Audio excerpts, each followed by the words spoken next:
the best pitchers in baseball on ESPN2. Pedro Martinez, three-time Cy Young Award winner for the Red Sox as they go for the sweep against Tim Hudson and the Oakland Athletics, trying to hold off the red-hot Anaheim Angels and the American League West. And, of course, plenty of offense as well. Some of you will see Vladimir Guerrero and the Angels playing host to the last-place Toronto Blue Jays. The Angels, the A's, the Red Sox, all kinds of great baseball tonight. We'll keep you updated throughout the night on all the action going on in the AL and the NL. I'm John Butchergross. Welcome in. Plenty of stuff to get to before we get you out to Oakland for the Red Sox and the A's. Again, some of you will see the Blue Jays and the Angels and keep you up to date. The Rangers, their hope now is trying to chase down Oakland. Texas began the night 5.5 back of the Athletics, but they're losing to Chicago 5-1 at home. Now here is the AL wild card, and this is slowly becoming a race no more. The Red Sox, a 4-game loss column lead over Anaheim, but we've seen things change so drastically this year all around baseball. No one should be too comfortable quite yet. Let's go to the NL. The story of baseball right now has been the resurgence of the Houston Astros. Today, going for their 12th win in a row, Craig Biggio, NL record 39th career leadoff homer, 1-1. Jeff Bagwell now has more homers than Dave Kingman, passing him on the all-time list. Bagwell also in the first inning. Astros aren't done. What Bono is to U2, Lance Berkman is to the Astros of late. Wow, has he been hot. Another home run. They're not done. They hit 4 home runs in the first inning. Mike Lamb in for the injured Morgan Ensberg at third has been red hot really all year long. He's had a great offensive year. Astros go on to win. Clemens goes on to win. Houston has won 12 games in a row, and they could end the night as the wild card leader percentagely because guess what? The Cubs are losing 6-0. They lose this game. The Astros will have a higher winning percentage and would technically be the wild card leader in the National League. The Giants began the night a half game behind Chicago and Houston in the wild card. They also began the night 4.5 back of the Dodgers. They're losing 1-0. Barry Bonds, 2 homers shy of 700, 1 walk shy of tying his walk record. Marlins win again. They've won 9 in a row. Josh Beckett was awesome. They shut out the Mets 3-0. Mets are pathetic right now. Padres beat the Cardinals 10-5. So a great night of baseball. Some of you will see Anaheim and Toronto. Most of you will see an incredible pitching matchup. Pedro Martinez against Tim Hudson, Red Sox and A's. Next. ESPN2's Wednesday Night Baseball, presented by Bank One. Bank One, where you get individual answers. Find the credit card that fits you best. And in part by Century 21. Visit your local Century 21 office. Real estate for your world.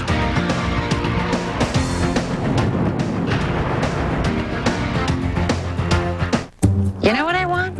I want a credit card that's more than plastic. Give me magic. Get Disney's Visa credit card only from Bank One. I want rewards like Lion King DVDs, dinner with Cinderella, a Disney cruise vacation. I want rewards she can enjoy now while she's 6, not 36. The only card that earns you magical rewards. I don't want to hear about blackout dates and annual fees. That's not magic. Get the magical rewards card from the Bank One card collection. Apply now. I want a little magic. So, how about this one? We did say no ranches, right? Yeah. Well, plenty more where that came from. This next one is more of a colonial-inspired ranch. It's still a ranch. Not working with the Century 21 agent? Pledge point number 13. Century 21 agents only show you houses you want to see. This one's more of a Tudor-inspired ranch. No, it's not. Just one of the ways to help reduce the stress of buying real estate. Century 21, real estate for your world.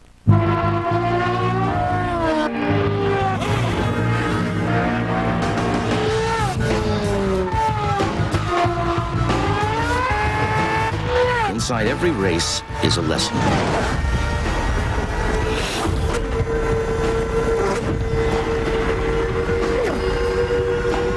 And inside every lesson is a way to win.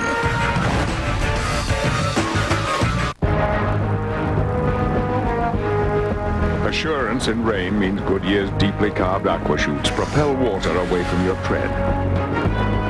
Assurance on ice means Goodyear's interlocking treads deliver gripping power. Assurance on dry pavement means Goodyear's reinforced shoulders give you confident maneuvering. The revolutionary new Goodyear Assurance with triple tread technology for assurance in any weather on the wings of Goodyear. Remember that guy who used to be called Wild Thing? The guy who wanted to spend the entire honeymoon indoors? Remember the one who couldn't resist a little mischief? Yeah, that guy. He's back. Viagra. Not all medications are for everyone. Ask your doctor if Viagra is right for you. Very warm but sunny Wednesday evening tonight in Oakland as Bank One presents Wednesday Night Baseball. Two teams squarely in the middle of the hunt for October. In the American League West, the A's, despite losing 3 straight, still 1.5 ahead of the Anaheim Angels. And in the wild card, the Boston Red Sox still 4 games up on the Angels and now just 2.5 behind the New York Yankees in the East. Welcome to Oakland. Dave Barnett and Joe Morgan. Well, since Spud Chandler is no longer available to roll out there, we have statistically the best possible pitching matchup in modern day baseball in terms of career win percentage. Pedro Martinez for Boston, Tim Hudson for Oakland. How could we get any better a setup for what's on the line tonight for both these? Well, it doesn't get any better than this, but if I'm the Oakland A's, Tim Hudson's the guy I always want to match up against Pedro. I know Mulder's won more ball games, but Pedro is the type of guy that can intimidate the other pitchers a little bit. They figure they have to pitch better, but Mulder is won more games, but Hudson's the right guy. I think Hudson is a big game pitcher, and it's always a big game when you match up against Pedro. And you see his numbers. 11-4 with the best ERA in the American League, and you see the lineup he will face, beginning with Johnny Damon, who's at his very best right now. Not only has he scored in his last 10 appearances, last night his 15th career leadoff home run. And I think he's having the best season of his career. .313 average. But he's been very consistent. I think that's the key. He's been a very consistent leadoff hitter. His on-base percentage is high. I mean, he's doing a fantastic job for the Boston Red Sox. Hudson looking for the outside corner, and Mark Wegner says he missed it again. 2-0. Number 1 ERA in the American League. In his 5th head-to-head meeting with Pedro Martinez. He has proven to be, at the very least, his equal in the previous encounters. Finally a strike.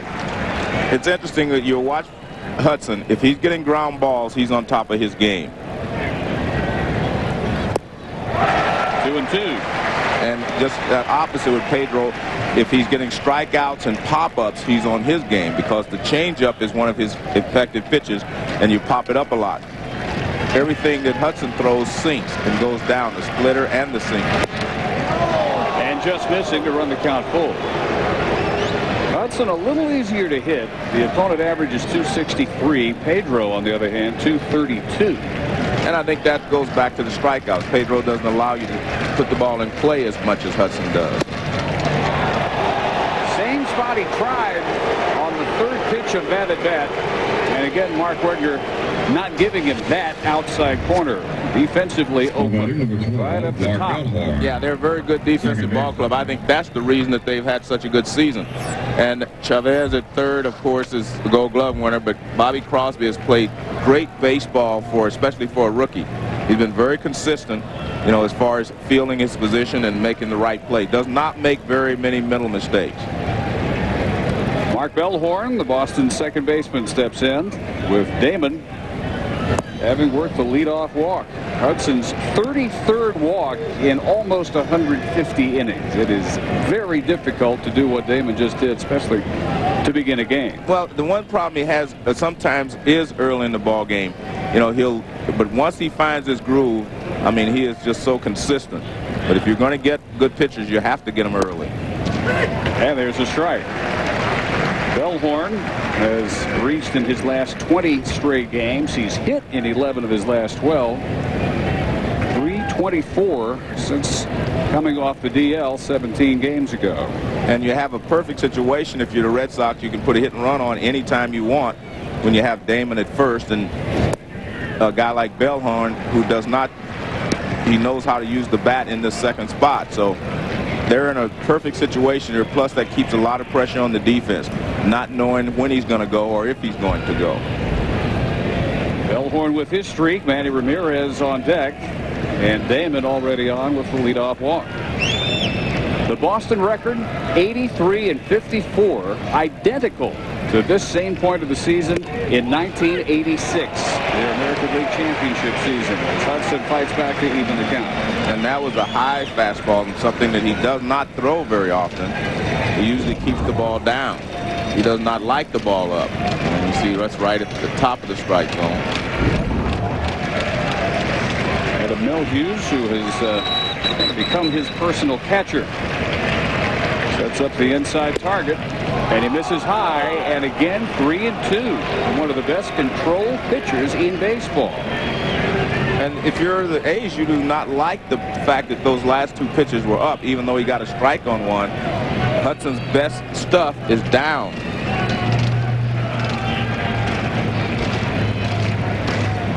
Damon walked on his 3-2 pitch. He'll have to go here. And he is going. And it is ball 4, and back-to-back walks to set up Manny Ramirez's first appearance. Not as difficult a first inning plate as Tim Hudson could set for himself. But being Tim Hudson, he still is a sinker ball pitcher. He can get the ground ball. He can limit the damage, right away. I mean, when you're a sinker ball pitcher, as Hudson is, you always have that weapon to go to. Just get the ground ball. And Manny, doesn't run that well, and if he hits it on the ground, it's going to be a double play. So, but your Manny Ramirez, one of the best hitters in the game, he also realizes he doesn't want to hit it on the ground as well. So he's going to look for a pitch that he can get drive someplace. Which is pretty much anything that's thrown up there. You just saw 4 ranked categories for Manny Ramirez only because we can't put all 14 in which you find his name. Do we limit it to those 4? But 7th in batting average, 1st in homers, 3rd in runs batted in, and it goes from there. That was an interesting pitch there in that he did not go for the sinker because he's been missing with it. They've been taking it. He went with the straight fastball, but it wasn't up, but he got it right on the outside corner. Now he can try to get Manny to chase something down and get the ground ball. Too low, ball on the strike. Tim Hudson with back-to-back walks with first inning trouble on his hands. David Ortiz maybe right behind Ramirez when you think about not just who is the MVP of the Red Sox season, but the AL MVP this year. Almost identical numbers. 1-1, still low. Well, you have to give the Red Sox a lot of credit here because they're laying off of those pitches. Those are the pitches that he gets ground balls on, even with Johnny Damon and Bellhorn. And that's a pitch that if Manny swings at it, he's going to get the ground ball that he's looking for. So you have to give the Red Sox credit for being patient here in the first inning and forcing Hudson to get the ball up. And in fact, Joe, they have only swung at 1 pitch. They've taken everything else from Hudson here in the first. And it's 3-1. And remember, the Red Sox lead the American League in on-base percentage. And this is, you're seeing part of the reason right here. Not only are they good hitters, but they know how to work certain pitchers. If the pitcher's tough, they're going to make him work. Now he has to give Manny a pretty good pitch to hit, I would think. Well, she got Ortiz with the bases loaded. And nobody out if he misses here. And a chopper to make it for the 3rd straight hitter, a full count. Well, he got the pitch up a little bit. He forced him to get it up, but he still hit the top of it. So that tells you that, Hudson still has the good sinker. And he's, the Red Sox are just forcing him to get it up. I never liked the hit and run personally with 1st and 2nd, no one out. I mean, the risk outweigh the reward that you might get by sending them. So I'm not sure they'll do that, but we'll see. What manager Francona has in mind, he has walked the bases full in the 1st. And Hudson in absolute disbelief as his catcher Adam Mel Hughes makes his way out. But I still think part of it is that the Red Sox are playing, smart baseball. They're not swinging at pitches as we see the pitches out of the zone. But Hudson gets hitters to swing at some of these pitches because they start in the strike zone and move out. But we see that they're not swinging at them, although the K-zone said that was, but that was not a strike. I saw that last pitch. I don't know if K-zone was definitely off on that last pitch. That pitch was well up above the strike zone. This is a guy who had walked 32 batters all season in his first 21 starts in 149 2/3 innings. He has walked 3 here in the first, and David Ortiz, number 2 in the league in home runs and runs batted in, stands in, and he looks at ball 1 high. Man, I've never seen Tim Hudson start off this shaky. But the one thing he has going for him here is that Ortiz is more of a free swinger than the other first 3 hitters that he's faced. They've only combined for a couple of cuts among the first 3 together. There's a swing, and back to the mezzanine to even the count. Everyone else took a strike. See, Ortiz is not going to take very many strikes, especially when he has runners on base. There you see his runs, 1.9 walks per 9 innings. And this is well over, obviously, his average, and we're still in the first inning without anyone out. Ken Locker had a lot of things on his mind today, but I guarantee you this was not one of the problems he considered. What if he walks the bases full in the first? Line drive as he shatters his bat. Fielded in right by Burns, and he can't field it cleanly. Damon followed home by Bellhorn, and it's 2-0 Red Sox. Most of the bat ends up halfway between the mound and first base as Ortiz makes Hudson pay for all the early wild pitches. Here's the problem. The pitch is up. See, that's the problem. He gets it up about 5 high, and that's why he's able to get it to the outfield, the fly ball. If that ball's down, it probably would have been a ground ball. Burns overruns it in right field. I'm not sure if they're going to give Ortiz 2 RBIs or not. I don't know what they're doing, because he had slowed down at third base. Bellhorn had slowed. I don't know why he was slowing, but he had slowed down. I was watching him, and then they waved him on. We'll have to see what they do. They're going to give him 2 RBIs. I don't know if we have a shot at that, but he had slowed down at third, and then the ball got away, and they waved him home. So as Veritek stands in, Ortiz now at 124 runs batted in. A 2-run single sending Ramirez to third. Veritek, with his average at 307 right now, that would be his best career ever if he keeps it right there. Now watch the runner at third base here. See him, he's holding him. Now he starts him again. You can see right there. I don't know why they were holding him, to be honest with you, but they were holding him, and you could see him tell him to go after that. They picked up Dale Swain at third, scampered on home behind Johnny Damon.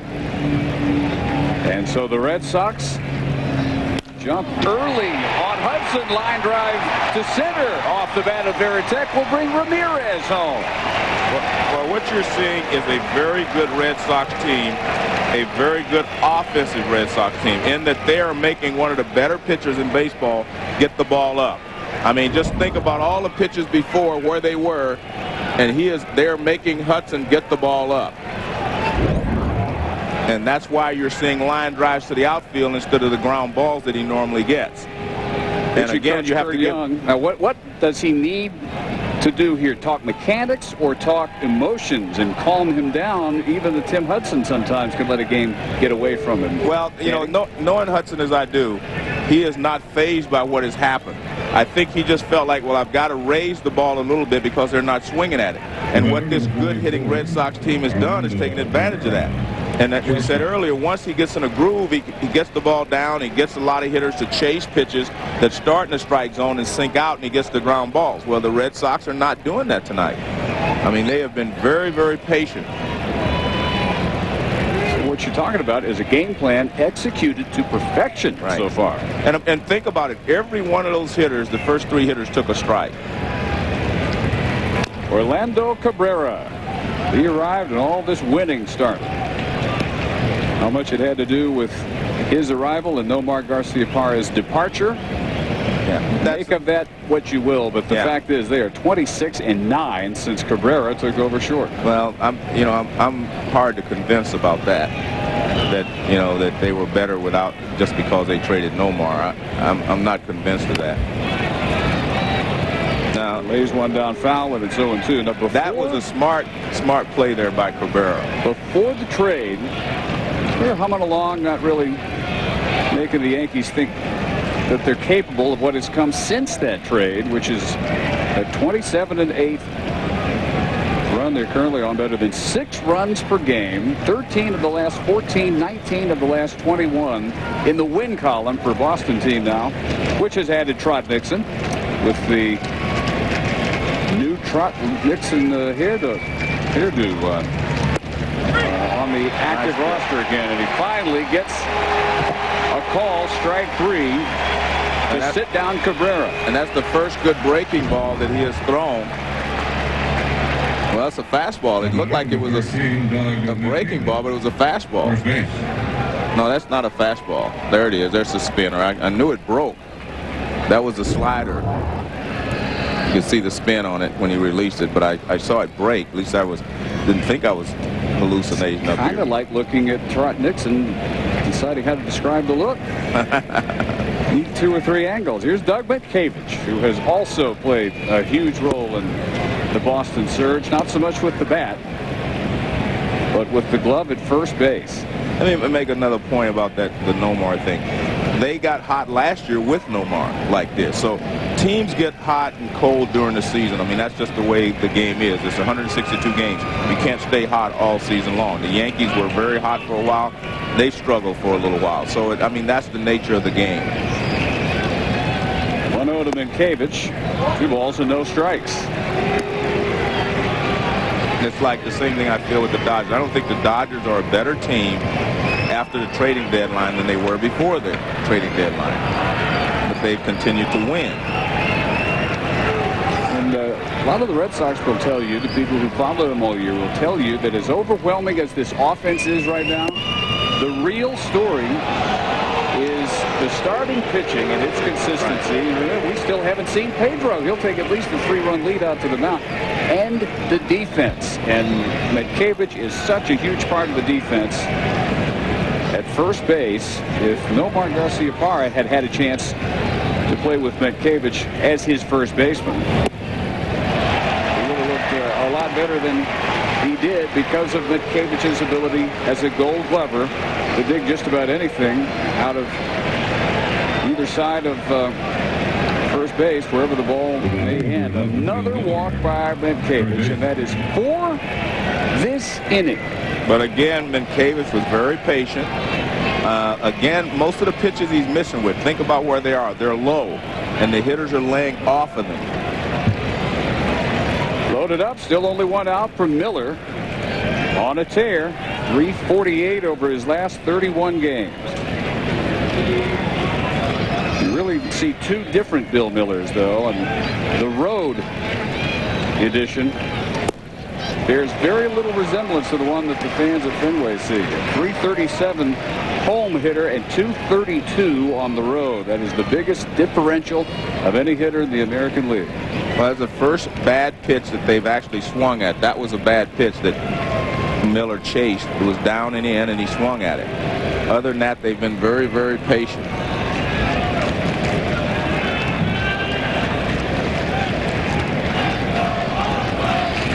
Hudson finally ahead in the count, and the high chopper makes it 0-2. I mean, this is absolutely the last thing we expect out of a first inning Hudson Martinez matchup. 4 walks from a guy who would walk 32 batters all year.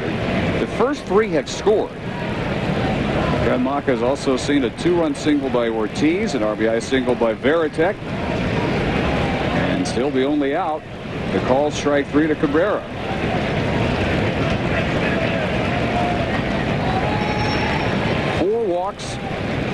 Here in the first inning, and that equals the season high for Hudson all year long. May 25th at Boston, 4 walks.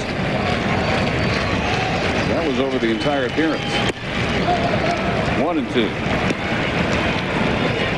If you're the Red Sox, you have to definitely get 1 more run home. A 4-0 lead, even though it's just 1 more than 3, is a psychological factor. I mean, there's a big factor to know that you have to load the bases, you know, to get the tying run to the plate. So 4 runs really hurts the opposing team mentally a lot more than the 3-run lead. Checked up on that one. Miller is out number 2. Fastball on the inside corner. You see the target, and he hits it right on the inside corner. Very good fastball, right on the edge. Now, how much of this do we put on Mark Wegner? Any at all? Has he had a fair strike zone in your opinion? Who is Mark Wegner? He's the home plate umpire. I know that. I'm trying to figure out why is he coming into this conversation? Because A's fans are going to put some of it on him. Well, he was. Well, I don't know why. You agree? No. Okay. I don't see why you put it on him. I mean, to me, I haven't seen anyone upset, hitters or the pitcher upset with the calls. You know, I think he's. You know, I'm not going to say he's doing a great job. I'm just saying that he's doing what he's supposed to be. Just sit back there and call the pitches. He's not a factor in this game. I think the Red Sox are the factor in that they've laid off all these pitches that were out of the strike zone, especially the low ones. Another deadline acquisition. Dave Roberts, right fielder. Came over from the Dodgers. And still, when he gets on, you see the .341 on-base percentage, as high a stolen base success rate as there is in the majors. 34 out of 35. Trying to deliver here. The bases loaded, 2 out. And an 0-2. I mean, again, this is a very big out for Tim Hudson. If you can get out of the first inning only down 3-0, you still have a shot because your team has 27 outs. But again, if you give up a base hit here, it's going to be very difficult for the A's to get back. It's going to be difficult anyway, probably because of Pedro. But if you give up 5 runs in the first, it's going to be too tough for them to make up. Red Sox have won the first 2 of this series, 8-3 and 7-1, and leading here in the first, 3-0. As Mel Hughes unable to hang on to the foul tip. And another good pitch on the inside part of the plate, but Roberts just gets enough of it to stay alive, and as you mentioned, he couldn't hold it. Well, he hits the ground first anyway. 37-pitch first inning for Tim Hudson. Which is another thing you have to look at, because remember, Tim Hudson was on a disabled list for a while earlier this year.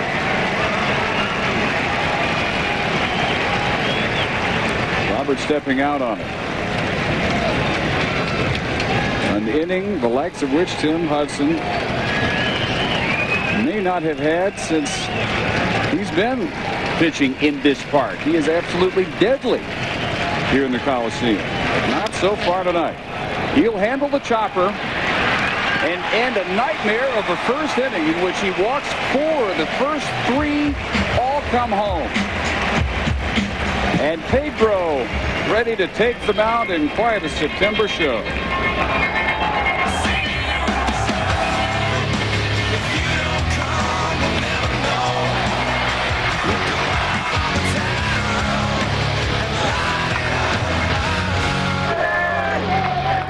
Yo, B! Hey. How you doing? Everybody loves them winter, Paulie. I'm one of your biggest fans. Go! Go! Roll the dice, take a chance. We are gonna make a killing. How much does he owe the bookies? He still owes me about 12 grand. He'll get his money. I just want to make him sweat a little. No one's going to touch him while he's wearing the uniform. But once that day is done, it's open season. Your boss should only bet on things he knows. You want Pete to bet on baseball? So we had this great idea for our game, the pick with extra. We just had to convince our bosses. All right, let's do this. You are so money. So we did all our homework. You guys have the bagels? We have a 3 o'clock appointment. There we go. And we showed how players get 6 extra numbers on their ticket for just $1 more. If any match their drawing numbers, they went up to $100 instantly. All right, then. Yes! Man, were we good. Play the pick with extra from the Arizona Lottery. It's an extra way to win. I don't expect my plumber to be an expert chef. Just like I don't expect the phone company to be experts in satellite TV. That just doesn't make sense. So I deal with Cox to get the very best digital services. Digital cable, high-speed internet, and digital telephone. Hey, They've been doing this for years, which is why they're so good at it. One company, one bill, real experts. And that makes a lot of sense.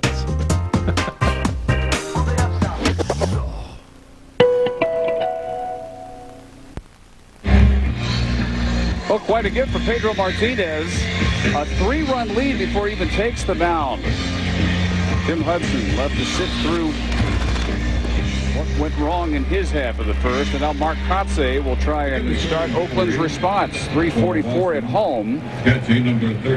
Seventh best in the American League, and in fact, only Jason Giambi has had better home seasons since this team moved to Oakland in 1968 than what Kotze has done here this year.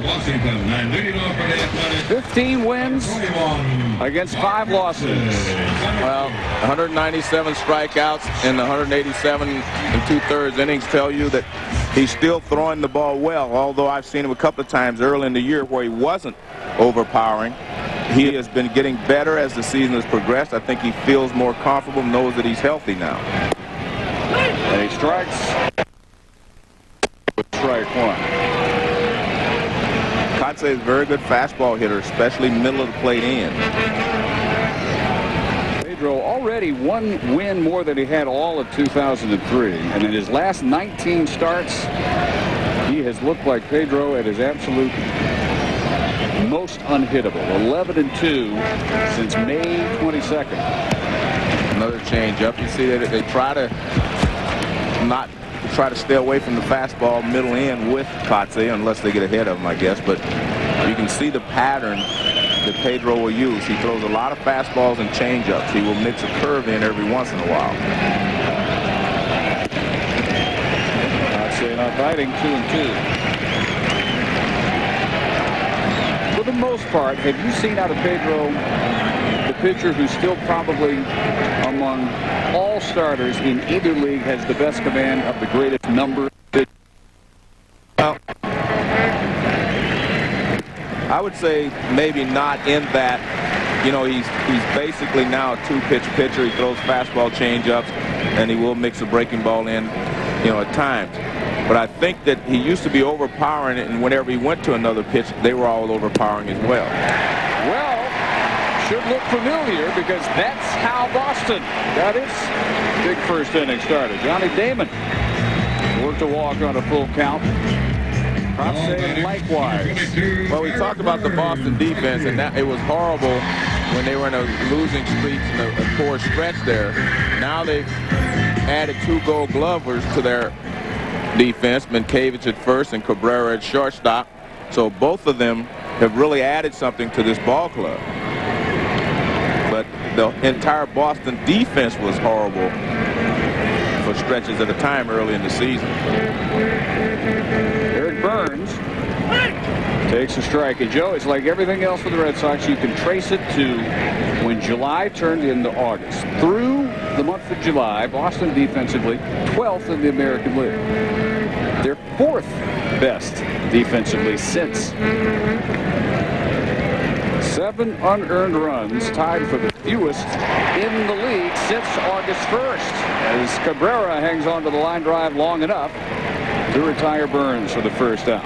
Well, I will say one final thing. I don't think Nomar made all those errors that had them 7th in the league or wherever. I mean, but again, look, everything goes in streaks in baseball. I mean, you just can't get away with that. Everything is an average. That's why we use averages, because we go through streaks. That's why we have a batting average. You hit 500 one month, means somewhere along the line you're going to hit 100. I mean, that's just the way the game is. Eric Chavez at 282 and 27 home runs as he looks to the strike. I looked at the entire A's lineup, and no one in this A's lineup has good numbers against Pedro. They do not have a lot of sampling, you know, to go by, but they do not have, I mean, I think Chavez is like 3 for 21. I mean, they're just not, they have not hit Pedro very well, the entire ball club.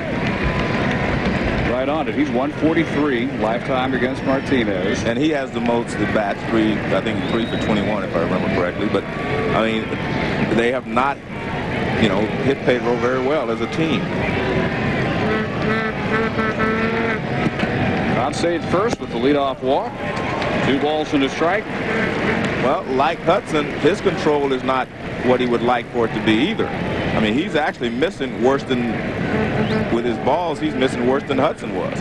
Hudson, you know, was least around the plate. Pedro's missing badly with a lot of pitches. And what we saw in the first was Boston taking that Oakland philosophy of working the count, getting the pitch count up, thrown right back in its face with devastating success. He's missing badly. These are not close. I mean, the first pitch was over the outside corner, and now he's missed badly with 3 pitches.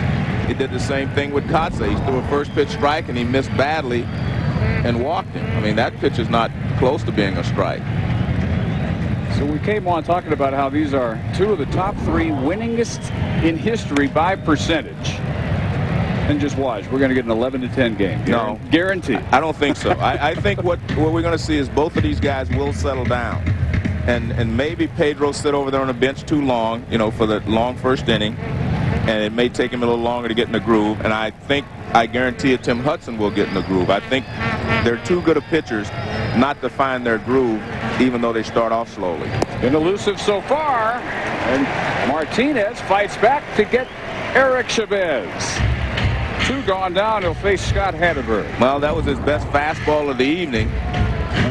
94 miles an hour, and you can see it was supposed to go outside, and look where it ends up, inside. So, again, you know, he's not hitting his spots, but when you have good stuff, as Pedro and Hudson both have, you know, you can get away with a few mistakes or location mistakes. Now, the other thing that A's fans have as hope to hang on to, here is to deep center field.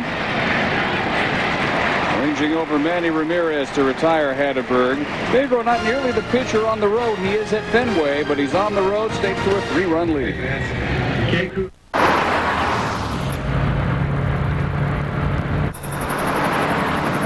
All cars have headlights to illuminate the road ahead. But Lexus has developed a headlight that actually rotates up to 15 degrees to reveal what's around the bend before you get to the bend. What kind of a difference can 15 degrees make? A very noticeable one.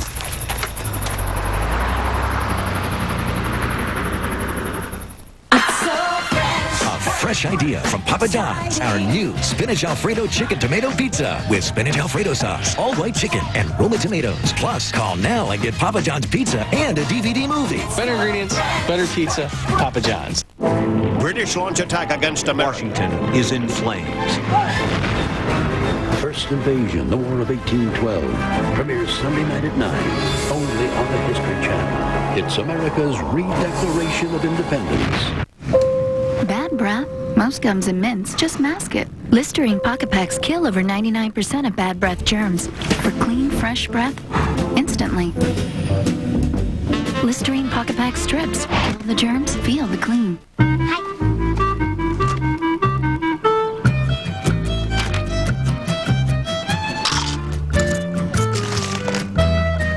The irresistible taste of Pringles. Nothing pops, crunches, and tastes like Pringles. Discover the amazing training secrets of Baseball World's dynamic practice organization video, featuring professional scout and instructor Tommy Mansky and his famous step-by-step building block approach to athletic training. These are the same techniques that have produced Baseball World's back-to-back-to-back AAU national championship teams. Parents, players, and coaches are amazed at the rapid improvement of students using these principles, enhancing arm strength, running speed, quickness, and agility. Dynamic practice organization works for all ages and levels of ability and makes a great gift too. Order now. Well, unlike Tim Hudson, Pedro Martinez not bothered by issuing the leadoff walk. Hudson allowed the Red Sox to bat around in the first. So again, Johnny Damon to lead things off here in the second inning. And Joe, as you pointed out, he did something to set the tone that you almost never see Johnny Damon do, and that is take a hittable pitch. He took strike 2-0, and he took, you know, I mean, he set the tone, and see, this is the difference right there. This is the way that Johnny Damon usually swings. That pitch was out of the strike zone, but he's an aggressive hitter, you know, because he's a good hitter, and he wants to go up and get a base hit. But in the first inning, he took some pitches, and so did the rest of the Red Sox. Reaches and sprays that one foul. Damon, of course, formerly one of the home heroes here. But the one thing you have to expect is that Hudson is going to find his rhythm, and they're going to have to, fight to get some more runs. 2-2. Damon says he still gets occasional headaches from the concussion that resulted from his Game 5 ALDS collision with the second baseman, Damian Jackson. And the concussion and the resultant headaches, he says, play a part in why the hair and the beard have looked the way they have this year. October 6th, the year ago, never saw each other coming back. What a scary moment. And Damon says the result is he still has a headache, and he got feeling so lazy in the off-season. He said, I just didn't feel like spending half an hour every day shaving. First question I have is, he needs a new razor. He's spending half an hour. Now, of course, I guess that's a moot point. But it spoke to the lingering effect and the state of mind that anyone who deals with a collision like that has, not just after they make their way to their feet, but those things can linger. And the season he's had, testament to just his overall toughness.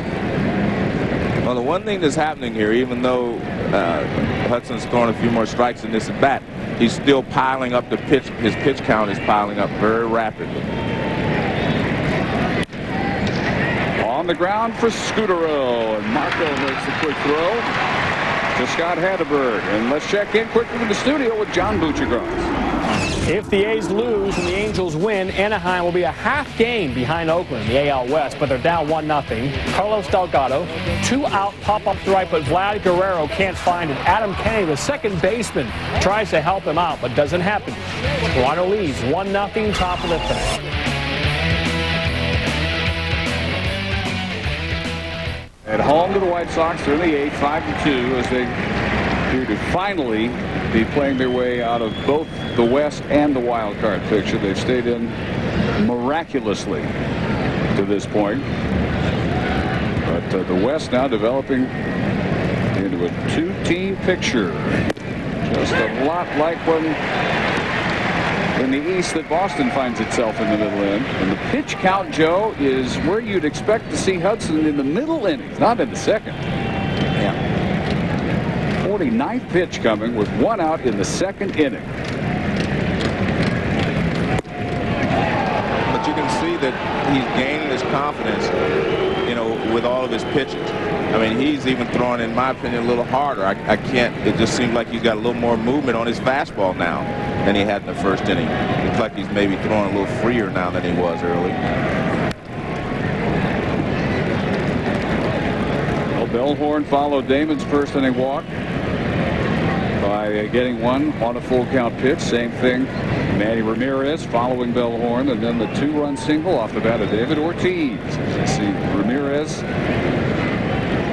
waiting for his second licks against Tim Hudson.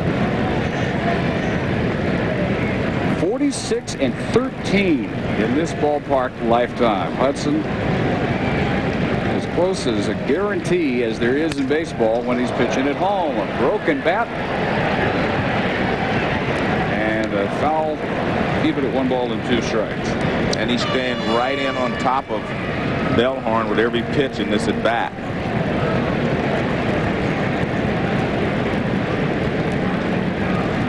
Sixth-round draft pick out of Auburn.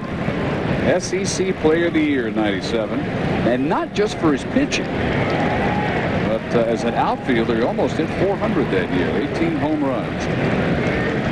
Best ERA overall, best home ERA. And he gets Bellhorn.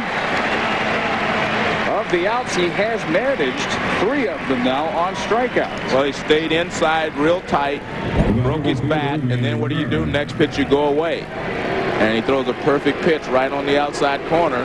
Bellhorn can't catch up with it. But once they break your bat on the inside part of the plate, you're protecting the inside, and he just goes right away with it and makes a great pitch. And he is settling down, as I felt he would. Here's Ramirez, and back to his ripping away self. Yeah. Well, I think the entire team, the second time through the lineup, we're going to swing. Damon swung the first pitch he saw. First strike, Bellhorn did the same, and now Ramirez. I think that the game plan at the beginning was to make him throw some strikes. Now, I mean, their natural instincts take over. You only ask a team like Boston to do that for so long, because when they swing, the results are so overwhelmingly in their favor. That's the second good breaking ball he's thrown. He struck Cabrera out with a breaking ball, and he got Manny to buckle a little bit there on the breaking ball.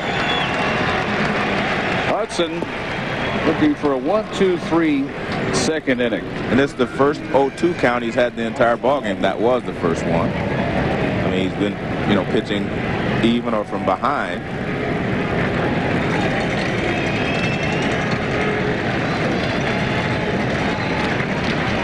.38 homers, 111 driven in. Hudson's 1-2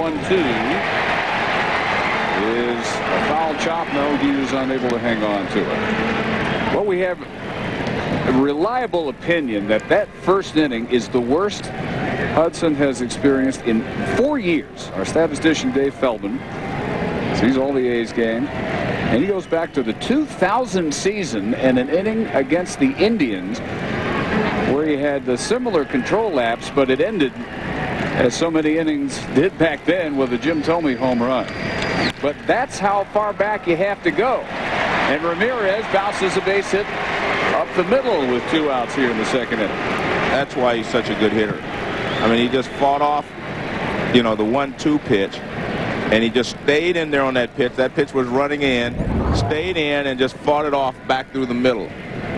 He gets the 0-2 with a great curveball there. Now this pitch is low and away. Now this one he just barely gets a piece of. You can see right there, protecting. Now look, inside he just fights it off right back through the middle. He went away, and then he tried to come back inside. And that's why Manny Ramirez is a 300 hitter. He can handle good pitching, and he can fight the ball off.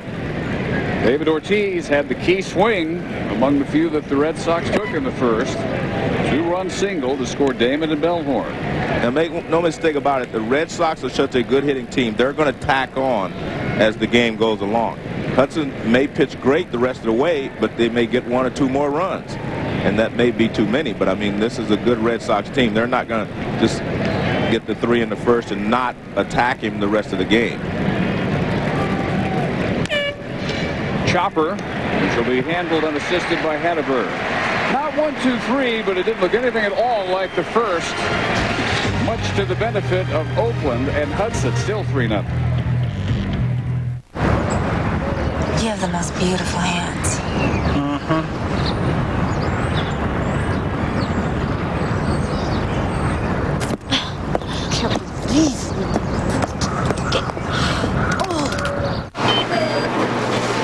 Wow, new cherry Pepto. I love cherries. Now there's a Pepto flavor everyone will love, and that's reason to dance. Cherry Pepto. Look for it today. How many days is spring weeks? 21. Oh, Mr. A little bit. Won't you miss Rocky? You know what I'm gonna miss the most? What? His face.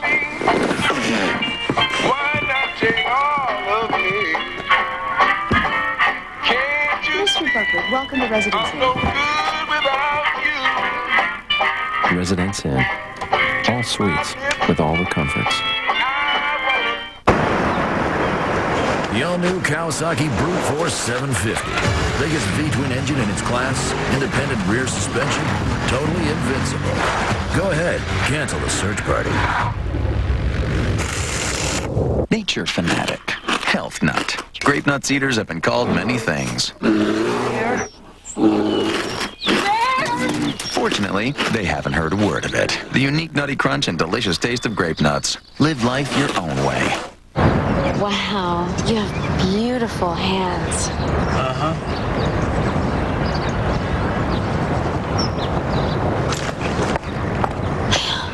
Can't believe this. Log on to MLB.com to follow baseball live on the web with MLB.com's real-time stats, game day audio, and MLB.tv. MLB.com, where baseball is always on. 3-0 Boston in the 5th head-to-head meeting all time between Pedro Martinez and Tim Hudson, who has won 2 of his first 3 That includes the no decision, the extra inning ALDS Game 1 last year. So far, though, all Pedro has had to do is sit back and watch the patience of his hitters devastate Hudson in the first inning. 4 walks, 3 runs. Pedro walked the leadoff hitter in the first. Didn't do him any damage at all. And here's the DH, Billy McMillan, a late addition to the lineup. In place of a Rubiel Durazo, Joe, a guy you know Oakland does not want to pull, but he came up with back spasms just before game time tonight, and McMillan was quickly inserted as the DH. And he's been swinging the bat really well. He's been hot lately, Durazo. It's interesting, you know, the A's, I think, are in a similar position. You have to get Pedro pretty quickly, too. You can't let him fall into a rhythm out there. You know, he struggled a little bit in the first inning. You have to do something about him early here in the next couple of innings, or else he's going to settle in, and you're going to have problems scoring runs the rest of the way. 2-2 to McMillan, 221 hitter with 3 homers. And a call, strike 3, second strikeout for Pedro. He's got the upper hand, but we are very early. We asked Tim Hudson about his approach in these head-to-head matchups. You know, coming in against a guy like Pedro, you know, it's not going to be easy for our guys offensively, you know, so, you know, it'll be important for me to go out there and, you know, set the tone and you know, show our guys that, you know, I'm going to be out there and you know, hopefully I'll be on top of my game. And, you know, it's a lot of fun for me, you know, pitching against a guy like that. You know, he's one of the best in the game. He's been one of the best in the game for years, and you know, it's always exciting. You know, I feel like I've established myself as a, you know, quality big league pitcher, and you know, it's fun to head up with those guys. Well, obviously an understatement. He has more than established himself as a quality big league pitcher, but yeah, but the thing I liked about what he said there more than anything else is he likes to go against the best. Exactly. He relishes matchups like the best. And that's what it's all about. I mean, you should want to compete against the best. And he's definitely capable of competing against the best. 1-2, Bobby Crosby lifts that one back out of play. You know, one of the reasons the A's have played well this year, Crosby, of course, has had some good games offensively, but he has really played well defensively, and the Oakland A's are a very good defensive team. I think that's the difference in this ball club. They played so well defensively with their good pitching, and that's the reason I think that they're in first place in the West, because of that defense. Not any other, you know, particular item other than their defense has been a lot better than people thought it would be. It seems that Veritek thinks something's wrong with Pedro. He's going out to check on him. Not for very long, but enough to at least get it straight from the horse's mouth. And the other reason I think they played well is Ken Maka. I think he's done a good job of utilizing the talent that he has. They do a lot of different things. Strikeouts, numbers 2 and 3 to begin the second inning. An update from John Buccigross in the studio. George Sisler was a lot like Ichiro, about the same size, didn't walk much, and got a whole bunch of hits. Ichiro needs 42 more to pass Sisler to break the record for most hits in a season. He's 0 for 2 tonight. He's now hitting .377. Now, you are one of the few human beings who have even an inkling of how hard it is to do what Ichiro is doing. Do you see him breaking that record? Do you see him, I mean, because now he's got attention, he's got really the only national attention that Seattle's had. Does he strike you as the type who may succumb to that? No, he doesn't strike me that way. I just think that I just know how hard it is to get base hits. And you never know when you're going to go into a little slump, 2 or 3 game slump where you hit the ball hard and they make the catch or whatever. It's just not as easy to get hits as he's making it look like. I mean, it's just more difficult. And this game, anytime, any place, anywhere, you can go 3 or 4 days without getting a base hit, even though you're swinging it back the same as you was the day before. You hit line drives and they catch you. So, but I don't think the pressure will have any effect on it. You know, I've had a chance to, you know, interview him, talk to him a lot, you know, over the last 3 years he's been here. And I mean, I've learned a lot about him. And what I've learned is that pressure does not bother him. He loves that competition as well. Nick Swisher grounds out to Miller. It's a 1-2-3 second for Martinez, and the Red Sox up 3-0. Maybe I didn't treat you quite as good as I should have. If I made you feel second best, girl, I'm sorry I was blind. Nice run here. Oh, look at that. Ooh, that hurt. Hey, look, what's this? Someone's entered the arena. Get that guy out of here for crying out loud. It's second time. I'll tell you, he doesn't see him. This could get ugly. Oh, my. I have no words for what we've just seen. I'm speechless. Utterly incomprehensible. MLB Extra Innings is like having my own personal MLB controller. Through the power of digital cable, the MLB Extra Innings package on Sports in Demand delivers the hottest big league action from coast to coast. Wherever the action is, I'm there. Call 1-888-SPORTS-IN. I can channel surf around the league to track my fantasy players. The pennant race is on, so don't miss crucial games down the stretch. Order the pennant race package for just $35.10. Available with Cox Digital Cable. NASCAR driver Jeff Burton is driving his number 9 Cotman car. Anything less than perfection is serious business. But Jeff's not alone out there. His pit crew is with him every mile, just like Cotman's personal pit crew is with you. We're there to handle any transmission problem you might have, so you can get back to your race of life. Come to Cotman and our personal pit crew will change your fluids for just $19.99. Cotman Transmission. 400 locations, one dedicated attitude. ESPN2's Wednesday Night Baseball, presented by Bank One. Brought to you by Levi's Jeans, a style for every story. And the Toyota Tundra Double Cab, not just big, life-sized. Jason Varitek in the third inning against Tim Hudson, trailing 3-0. That is the 60th pitch thrown by Hudson. He recovers from the ashes of his 4-walk, 3-run first inning.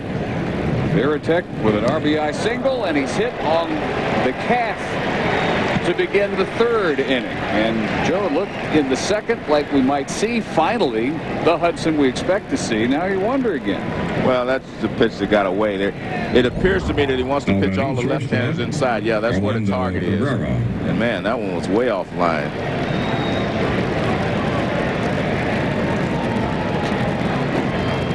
Right calf.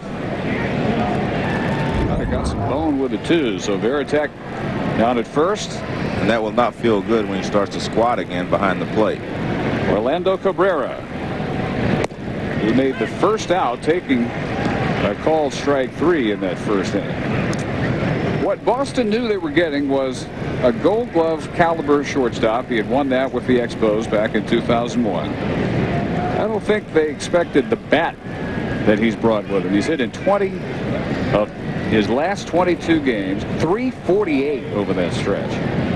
And his average has gone up 113 points, and he drops that one in front of Nick Swisher. Well, no, he's a good hitter. I saw him when he was in Montreal. I mean, he was a good hitter.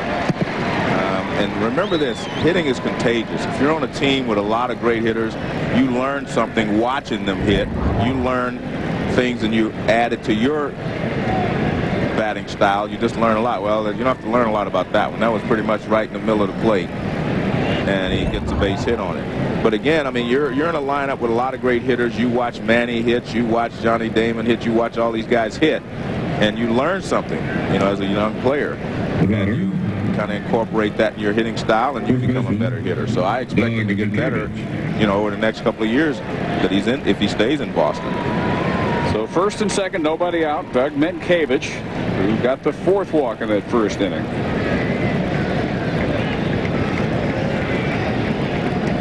His bat was at its hottest right after that trade. He gets that one over the glove of Marco Scutaro, and the bases are loaded with nobody out. Does that sound familiar? That's how Tim Hudson got in this fix to begin with back in the first. Remember this, though. These are soft line drives that they're hitting. They're not hitting the ball that hard.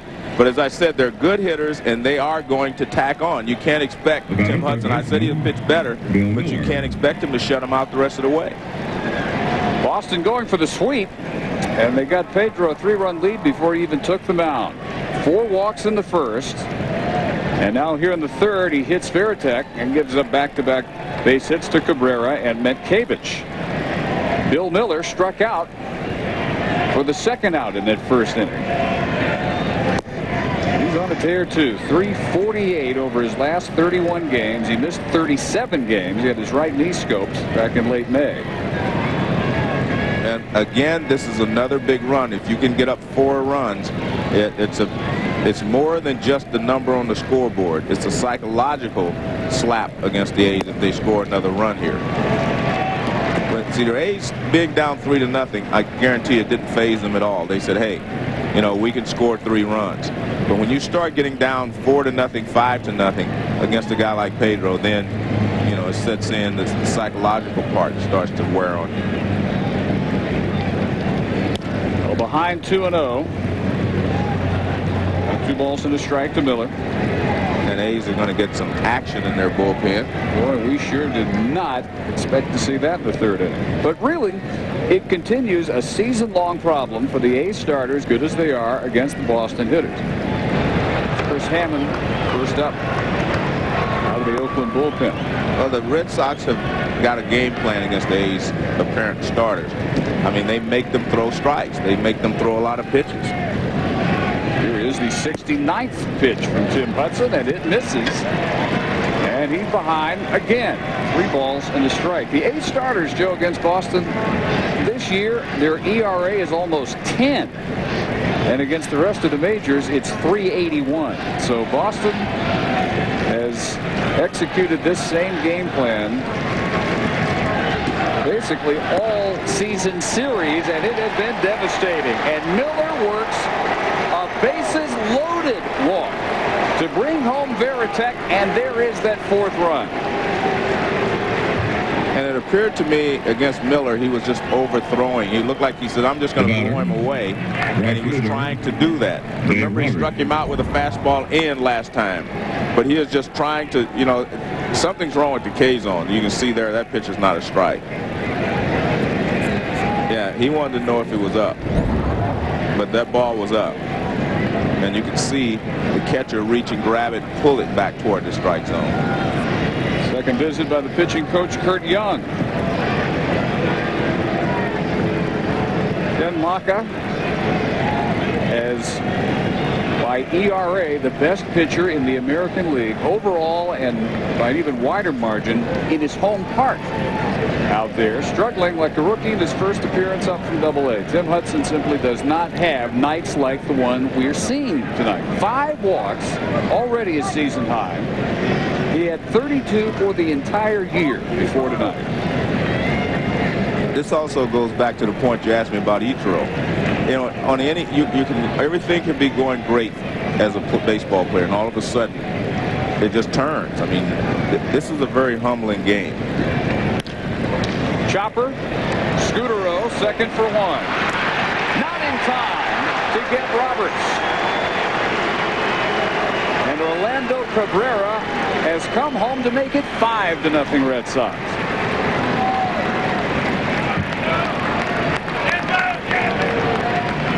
Nice luxury to have the speed of Dave Roberts at the bottom of your order and then turn it back over to Damon again. That's one of the things that a lot of teams do in the American League when they have speed. You know, they let him hit 9th, and it's like having 2 leadoff hitters, you know, in a row there. Well, Dave Roberts with the RBI on the fielder's choice grounder is the 11th since coming over from the Dodgers. Damon bats for the 3rd time with 1 out in the 3rd inning and takes a ball low. Again, Hudson's not missing badly. I think that's the key. Well, he missed badly with the pitch to Veritek. He hit him.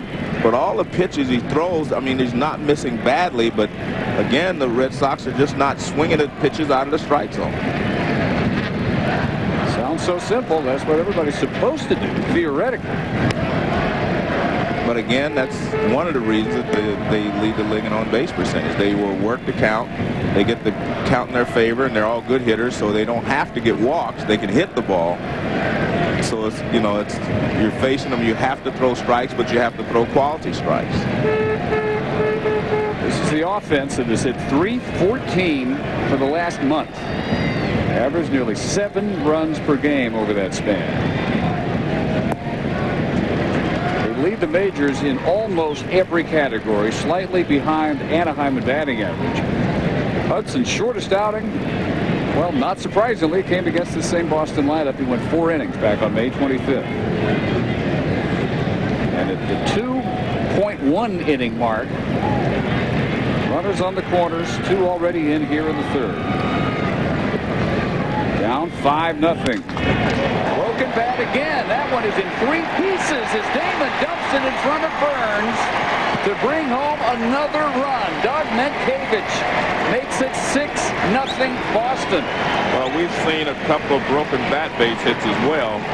And as I said, they haven't hit a lot of hard line drives off of Hudson, but a base hit's a base hit. And we saw David Ortiz break his bat on a pitch inside. Now Damon breaks his bat and drives in a run. And I correct myself, that thing's in 4 different pieces. But it still gives Damon now an 11-game hitting streak. He also has his scoring streak intact, scoring in the first. He has scored at least 1 run in now his last 11 appearances. Dave Roberts at third. Mark Bellhorn, who's walked and struck out. Right at Scudero. And Crosby has the double clutch on the throw because Damon comes in so hard at second base, and that allows Roberts to score. Well, you know, I want to show you a pointer. That was a little bit of inexperience on Crosby's part because he came to Damon. If he'd have stayed at the bag, he would have been able to throw the ball before he had to jump. Now watch what he does. This should be a double play. Now watch, catch the ball, stay there. See, he comes to Damon. He comes toward where Damon is instead of staying at the bag and making Damon come to him. Watch. Stay right there. Catch the ball, throw it there. But he came to Damon, so now he has to get in the air before he throws to first base. And that's, you know, that inexperience. I mean, he's going to get better, and someone will tell him that. But he should not have gone toward Damon on that play. And as bad as the first inning was for Tim Hudson, the third is even worse. One thing you have to remember as an infielder, who's running. Damon runs fast. I don't want to help him out. I don't want to go to him. Make him come to me. And you could see where Crosby was trying to throw that ball from at least 8 feet on this side of first base, and he shouldn't have done that. He should have been right at the bag, and they could have made the double play. Big rip by Manny Ramirez. He walked, singled, and scored.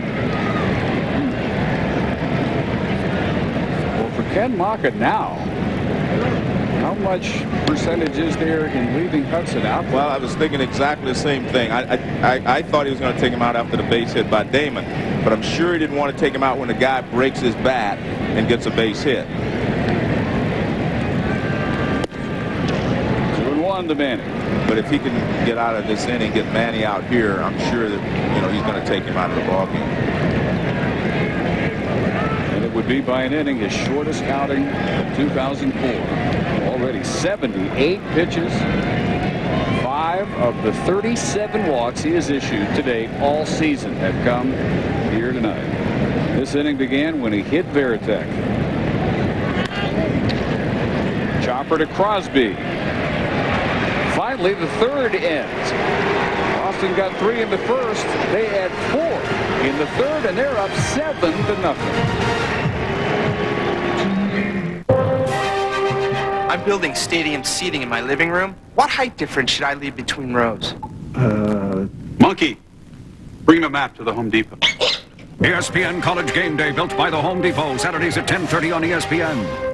You know what I want? I want a credit card that's more than plastic. Give me magic. Get Disney's Visa credit card only from Bank One. I want rewards like Lion King DVDs, dinner with Cinderella, a Disney cruise vacation. I want rewards she can enjoy now while she's 6, not 36. the only card that earns you magical rewards. I don't want to hear about blackout dates and annual fees. That's not magic. Get the Magical Rewards card from the Bank One card collection. Apply now. I want a little magic. I'm sorry, I was driving too fast. No, really, totally my fault. The good thing is we're okay. There's so many more important things in life. If I'm not mistaken, you must be gelling. Like Magellan. Are you gelling yet? Dr. Scholl's massaging gel insoles are made from the softest gel ever created. If you and your shoes don't feel outrageously comfortable, you get your money back. Guaranteed. Come on, move it! Listen to that yelling. He's so not gelling. Are you gelling? Dr. Scholl's. Fresh idea from Papa John's. Our new Spinach Alfredo Chicken Tomato Pizza with Spinach Alfredo sauce, all white chicken, and Roma tomatoes. Plus, call now and get Papa John's pizza and a DVD movie. Better ingredients, better pizza, Papa John's. Thank you for bringing me. Isn't that beautiful? I've got an eligible beer in the cooler on Hector. Less taste, very unmacho. Replacing with great tasting, less spilling Miller Lite. Half the carbs of Bud Light. Wow. We've also got a disproportionately hot girlfriend. I will need further review. Hi there. I think I could. Oh, please. Hey, Tina. Oh. Miller. Good call.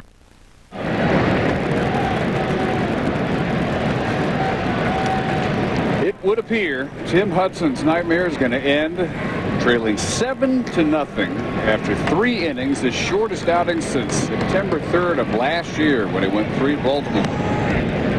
Adam Melhuse, Marco Scudero, and then Mark Kotze. We still have Pedro getting his first look at 2 of these ace hitters. Meanwhile, Hudson pitched to the top 3 in the Boston order 3 times already. Melhuse, 258 hitter with 9 home runs. Pedro with a 7-run lead, even if it's not Fenway Park. Pretty deadly thought. Nice diving stop, Mankiewicz in time to Pedro covering it first.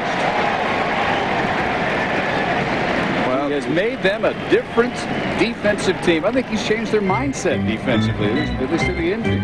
Well, we made the point that he's a Gold Glove winner, and you can see the changeup is coming. This is going to be a changeup. He actually gets over there, makes the dive, and of course after he gets it, Pedro does his job, gets over to first base, and then it becomes an easy play. Once he catches it, it becomes an easy play because Pedro helps him out by getting there quickly. Gold Glove with the Twins. First ball swinging. Marco Scudero with a base hit up the middle. And Oakland's first hit of the night off Pedro. Only the second base runner he's allowed. He walked Mark Kotze to begin the first.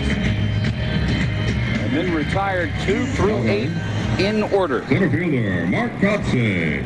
Scudero's second hit this month. He's now just 2 for 12 in September and turns it back over to Kotze. With 1 out, bottom of the 3rd.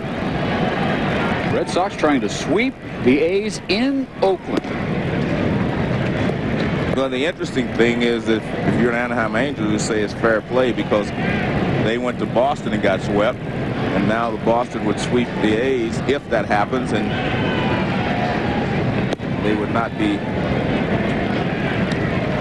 have that big an effect on the pennant race here in the West. Angels can feel the pain. Yeah. No question. This is an Oakland team that had won 16 of 18. They were playing the way Boston has continued to play through this series. And they had won 7 straight games at home before Boston beat them here Monday night. And earlier in this series, they have used Powerball, but to no avail. A few things have gone right at the plate for Oakland hitters who have fallen the first 2 of the series, 8-3 and 7-1. Mark Kotze, 14 homers in the leadoff spot, and ahead of the count 3-1. Second time, he works the walk off Pedro Martinez. And there are 2 aboard with 1 out in the 3rd. I want to make sure I explain this right to the kids at home. Now watch where he catches the ball. stop it right there. Now see where Damon is? He's way out there. Don't close the gap by going towards him. Just catch the ball. He's got the ball there. Just throw it from right there. Make Damon come all the way to you. But watch what happens. He goes toward Damon. Now he has to jump in the air, and he can't get the throw off. So remember, you make the guy come to you. Don't go to him unless you already have the ball. And he would have made that double play if he just stayed at the bag and threw it from there. But don't ever close the gap for the base runner. You're helping him out. He's doing that on his own. Yeah. And that's just for the young kids at home that are shortstops. Just learn to do that without going towards it. Eric Burns lofting one. Out of play in the park with the most foul ground in baseball. Which brings up a point. Oakland has always had this alignment. Back in 1968, people didn't make as big a deal of it as they do now with the new parks, who have minimized foul territory and tried to give fans the best seats possible along first and third base. But Oakland, the way they look at their park is so different than how San Diego players are looking at their park this year. Those players seem to be already mentally defeated by playing at Petco Park because they've decided it's not a fair park to them offensively, instead of saying this should be an advantage for our pitchers. It doesn't take that much offense for us to win here. I mean, that's what you would think the positive approach at Petco would be. And you know, Bruce Bochy's tried to make them think that way, but the A's hitters have never bemoaned playing in this park because they know that it benefits their pitchers a lot more than it hurts them as hitters. Well, you don't see the pitchers in San Diego complaining, but you know, the individual players want to hit the ball out of the ballpark. They want to be on Sports Center. Well, they'll get there today because they won 10-5. Yeah. They proved that, you know, it's possible to have big days. They got 10 on the board against the Cards. There's a call strike. Out number 2. Well, I think part of the problem with Petco is that all the hitters see all the new ballparks being built smaller. The one in Philadelphia, the one in Milwaukee, the one in Pittsburgh, the one in Houston. All the new ballparks are built smaller, you know, and they see that, and hey, they would like to hit in that type of atmosphere as well. Why'd we get left out of the park? Right. Yeah, Detroit is the only other new park where the pitchers from day one have had the advantage over the hitters, and they moved the fences in there. Right, which I hated to see. And they are talking about moving the fences in San Diego, so maybe this is a one-year deal. We'll see. Well, just figured they could look north and maybe take a hint from the A's, who have taken advantage of one of the top pitchers' parks in baseball and run off an amazing stretch 2000 on.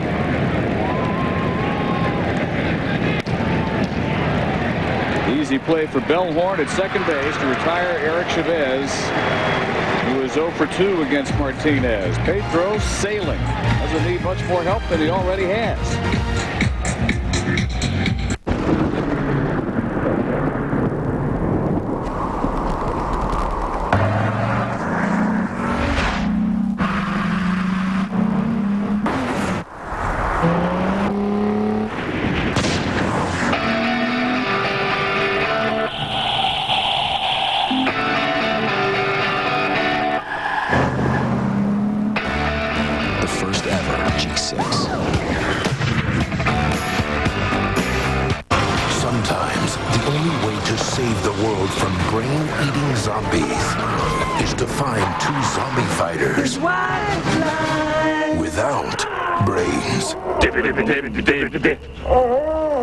On September 24th. 2 seconds. Hold it on. See the horror comedy Peter Jackson calls the most entertaining film of the year. Taking a shortcut before. Shaun of the Dead. Rated R. At theaters everywhere September 24th. With so many extras, my business king rooms make a little guy feel big. And I know how important that is. Red Roof adds that extra touch. So business travel won't hurt so much. Red Roof Inn and Accor Hotel.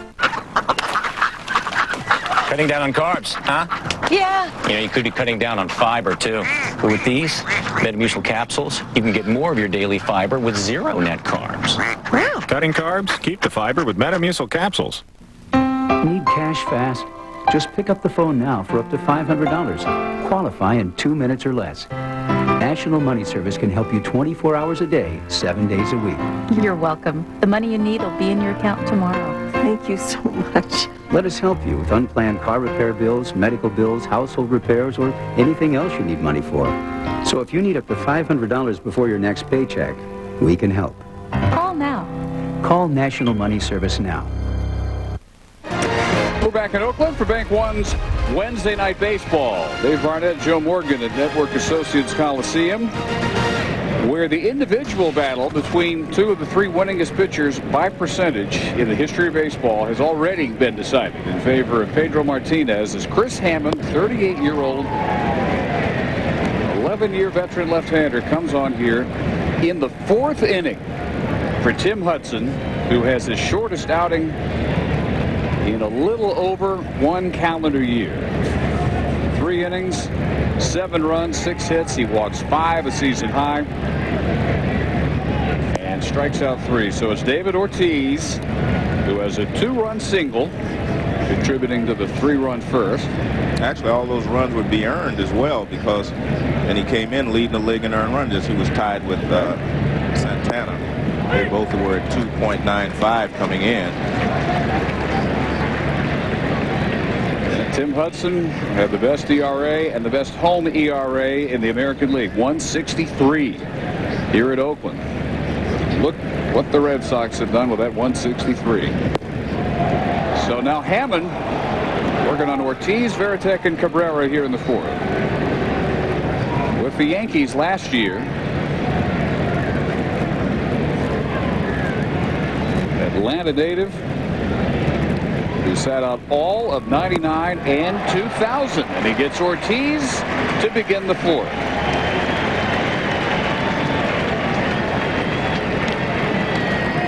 Tim Hudson, who, as we heard, relishes matchups like this, loves to go against the opposition ace. But look what happened. May 25th, he at least lasted 4 innings, and only 3 tonight with a season-high 5 walks. But again, Boston's been doing that to this A's rotation, which dominates everybody else all year. A's starters against Boston, Joe, coming into tonight. 8 starts. They were 1-6 with a .946 earned run average. Shot up the middle and through. Veritek is 2 for 2. And we check in with John Buccigross in the studio. Giants half game back of Houston for the NL wild card lead, 4.5 back of the Dodgers, and in Colorado they're down 3-2, but Davy Cruz scores Barry Bonds, a couple others. The Giants now lead 5-3. Speaking of Bonds, is he the MVP? Tough to argue. A .611 on base percentage. No one has ever reached base 60% of the time in one major league season. Well, he may well, as has become his habit for years, win the MVP again this year, as Cabrera stands in. But I would nominate Adrian Beltre because he's about to break Mike Schmidt's third baseman single-season home run record down in L.A., among everything else. That's the point, amongst everything else that he has done this year. Played great defense, driven in crucial runs, and of course the home runs. I mean, I think he is one of the top candidates. Of course, Albert Pujols in St. Louis, Scott Rowland in St. Louis, you know, and of course Barry Bonds. So you have a few guys in line for that award. Similar situation to Boston, teammates who may cost each other votes. Correct. Ortiz and Ramirez. Hard to pick between those two. And that's correct as far as Pujols and Rowland is concerned. But yeah, it's going to be interesting. There are so many great players in the game today. They have, you know, especially offensively, that you're always going to have to pick something. That is ripped fair off the bat of Orlando Cabrera. Veritek will be sent home as Swisher takes forever to come up with that ball in the left field corner. So Jason Varitek, remember, got hit on the leg by a Hudson pitch to begin the third inning. All the way home, and it is 8-0 Red Sox. Wow. And that is the first error of the night as Swisher takes his sweet time to come up with this one in the corner. Well, when he picked it up, obviously dropped it. Once he dropped it, they waved Varitek home. One of the things about the Boston Red Sox, there are a lot of teams that can hit mediocre pitching. The Red Sox can handle good pitching, and that's one of the reasons that they are successful against the Oakland A's. You know, you have a lot of teams that can just, mediocre pitching, they'll beat them up, but they'll be shut down by the good pitching. The Boston Red Sox can hit good pitching as well as the mediocre pitching. That's the difference. Minkevich, a walk, a single, and a run scored. No RBI on the double by Cabrera. You give him the double. And look at the numbers for Boston. They trail only the Angels in batting average. And they lead not just the American League, but both leagues, everywhere else. All these categories. And batting average is the least important of that group. Is there anything that matters if runs per game are where you want it to be? Exactly. That's the way I view it, but sometimes I see the game differently. But I think I would rather have the run scored. Well, you asked and you receive this series if you're a Red Sox fan. Mercy. First 8 games against the A's, 8.5 against this rotation that nobody else can deal with except Boston, not to this degree. An 8-0 lead, 1 out in the 4th. Chopper in front of the mound. Hammond. Plenty of time to get Minkevich as Cabrera takes third.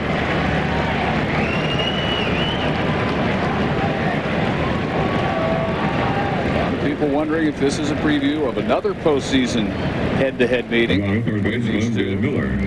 Well, that's a good point, but guess what? There's a team down in Southern California that if they were to catch the A's and pass them, and Boston doesn't catch the Yankees, the A's would not be in the playoffs. There are 3 teams basically going after that 4th spot. I mean, after 2 spots. One is the wild card. The other, of course, is the American League West. And you may have to win the West in order to be in the playoffs. Because if the Yankees continue to right their ship and Boston continues to win, Boston would win the wild card. Standings look this way. Yankees rained out at home against Tampa Bay, but in the West, right now 1-0 Toronto, 6th inning. They lead Anaheim. The margin 1.5 coming in. And the Rangers have lost 5-2 to the White Sox. They continue to drop out of both pictures. Bill Miller, second strikeout victim of Chris Hammond here in the 4th inning. But Pedro Martinez back out to work on the shutout. ESPN the magazine on newsstands now. I'm going to tell you this one more time. I never bet on baseball. One of the game's greatest players has engaged in a variety of acts which have stained the game. It's so against the rules, it's not even... Oh, the hell with the rules. You know I can't watch a game unless I got something riding on it. You're going to phone Pete's picks into me. I'm going to then relay that action to New York. And he now must live with the consequences of those acts. You sure you want to do this? Just place the bets, Paul. Come on. No player, no matter how exalted, is above the game. Your boss should bet on things he knows. You want Pete to bet on baseball? Roll the dice. Take a chance. We are going to make a killing. FBI, open up. How about your buddy, Pete? How much does he owe the bookies? He still owes me about 12 grand. No one's going to touch him while he's wearing the uniform. But once that day is done, it's open season. Get my money. I'm not going to jail, Pete. Be careful the friends you pick. It can cause you a lot of problems. What's this? His betting sheet. He's bet on his own team.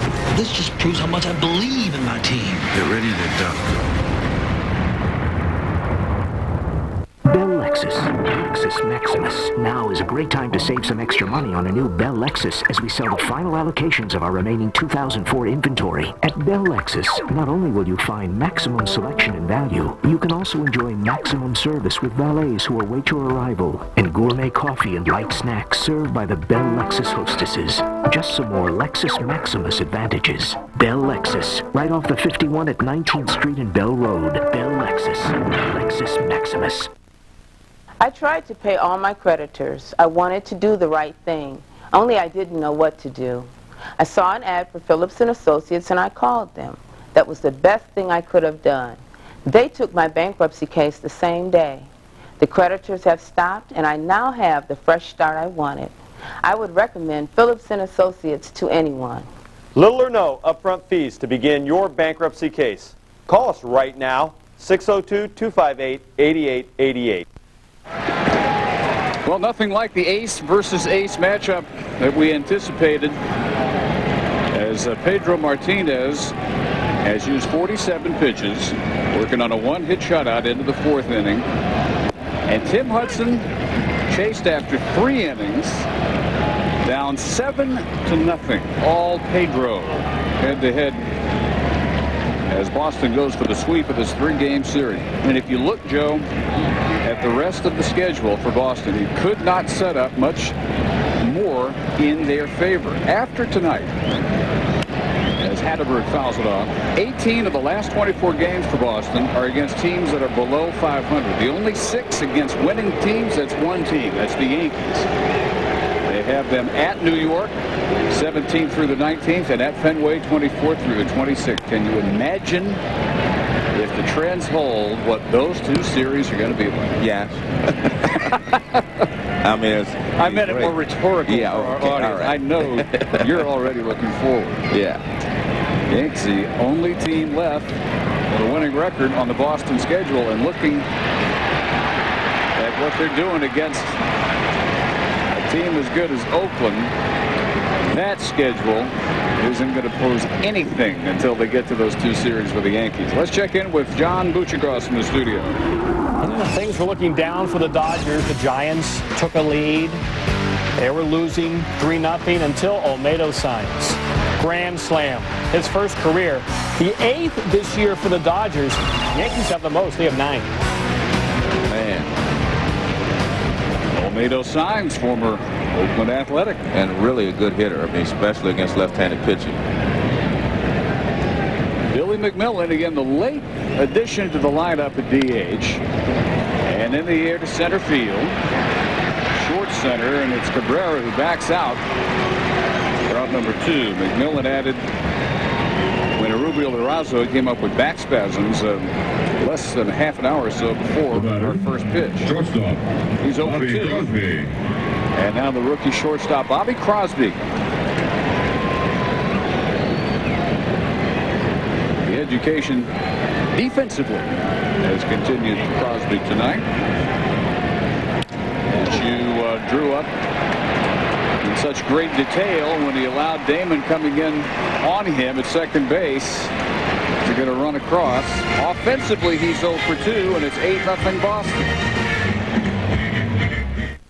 I have terrible writer's block. Shut up, you pyromaniac. Extinguished novelists love emerald nuts.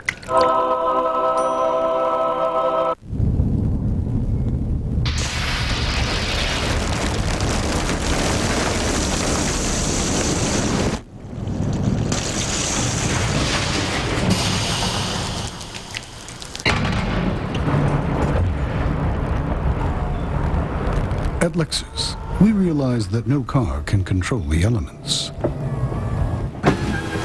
But that didn't stop our engineers from designing one that actually embraces them. Hi, guys. Hey. Honey, I got that dessert you like. Oh, great. Oh, and look what else I got. Honey? Kids, relax. It's natural citrus Listerine. It's less intense. Sure, all right. Sounds good. Introducing natural citrus Listerine. All the same germ-killing power to fight plaque. Now in a citrus flavor that's less intense. For a cleaner, healthier mouth. You can handle it. Germs can't.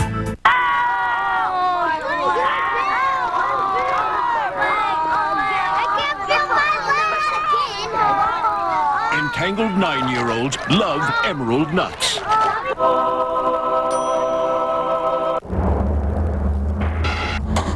Center field is definitely my home.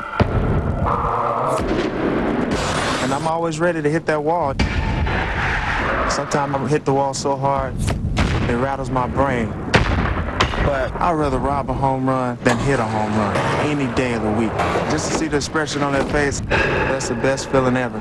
I live for this. Catch Major League Baseball all season long on ESPN. Don't miss it.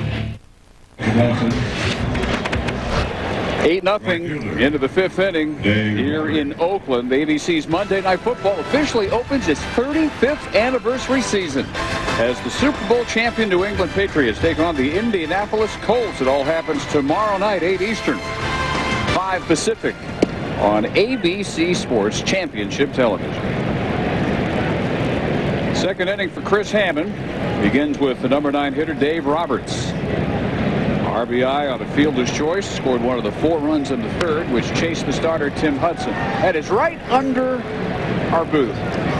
Joe, I have been coming to baseball games since I was 9 years old, and I have caught a total of 2 foul balls in my lifetime, and they were both with you sitting right next to me, and I thought I was about to get number 3. Well, I don't fight you for them. That's the main thing. You can have them. Well, that one not quite playable for either one of us, but there's something at work here because I work with, I don't know how many other people, but nobody else brings the foul balls their way. Are they taking aim at you or me? Well, the one thing they know is that I'm not going to chase it, so, yeah. But, I've gotten a couple when I was a kid. I was in what used to be Candlestick Park. For batting practice, I used to go out there and chase them down, Willie Mays, fly balls and stuff. Damon, opposite field, run down by Swisher. Number 2. So for you, the thrill is long since worn off. See, not for me. I'll take every foul ball still, and I still only get them when you're sitting right there. All right. And just be sure that when they come up here that you protect me, because I'm not trying to catch Oh, absolutely. I'm your Secret Service. I will throw myself. If I get a foul ball out of it, I will take any physical damage that happens to come as the prize. Remember, the ball is hurt now. Oh, I found out on one of those. Well worth it, though. Mark Bellhorn walked, struck out. RBI fielder's choice last time up. And there's a big number right there. 70 RBIs, from his second baseman. And he was on the disabled list for a while. So he's done a great job for the Red Sox as well. Kotze started back. Now back in center field. Hammond has done the job. In all likelihood, way too little, way too late, though. Down 8. Can I tell you a secret?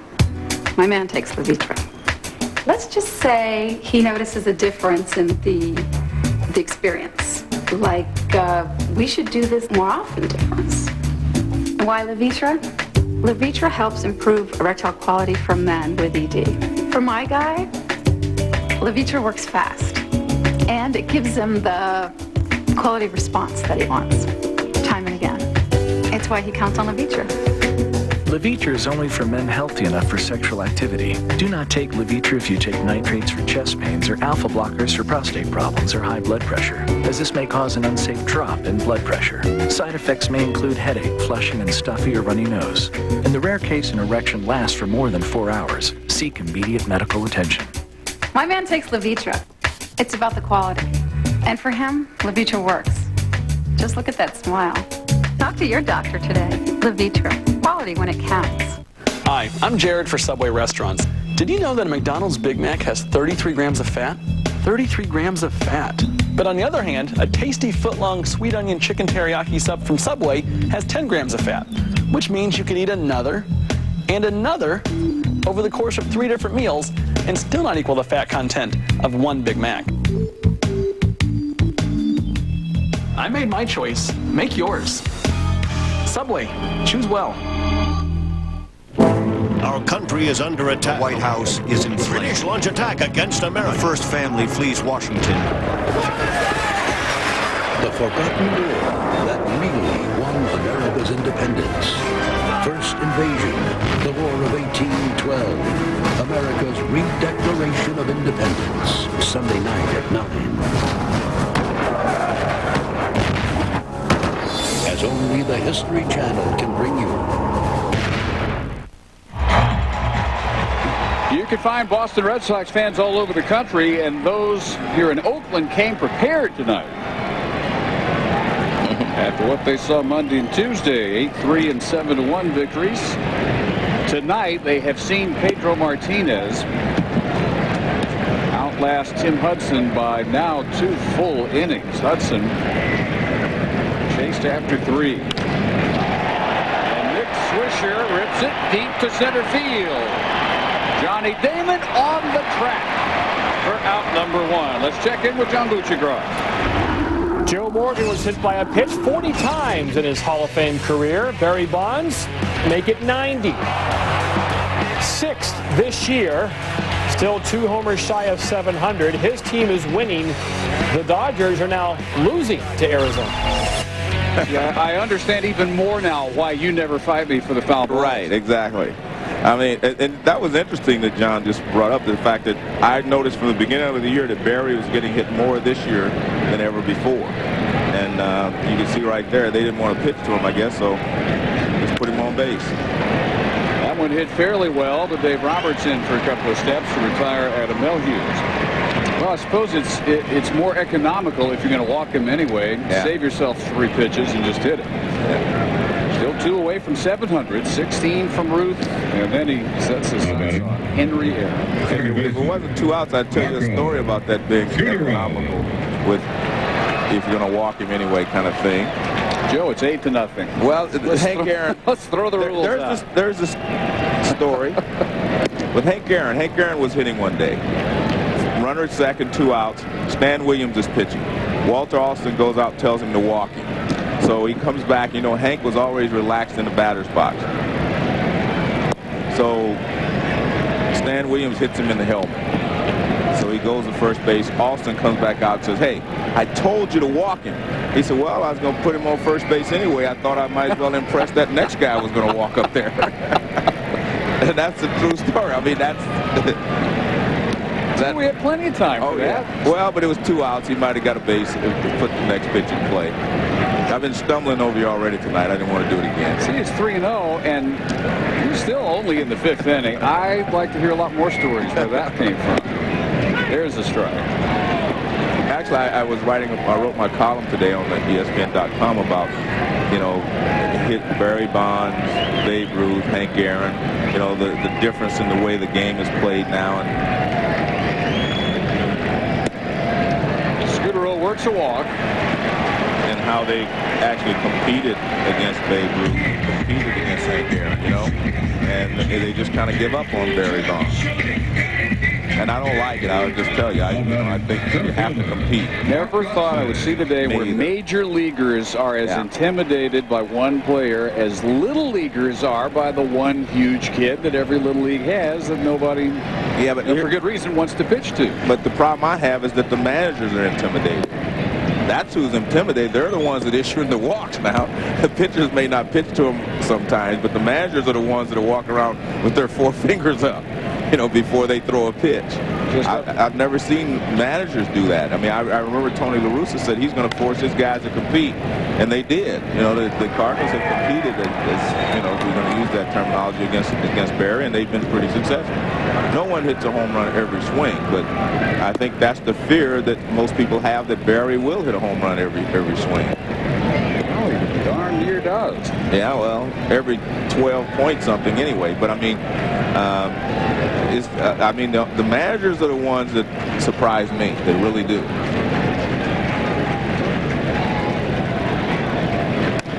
Kotze, the roller handled by Bellhorn, and Pedro rolls on despite the 2-out walk to Scudero. He has still allowed only a single to Scudero back in the third, and we will look back to the 03 ALDS next. And the wind goes round, round, round, round, round, round.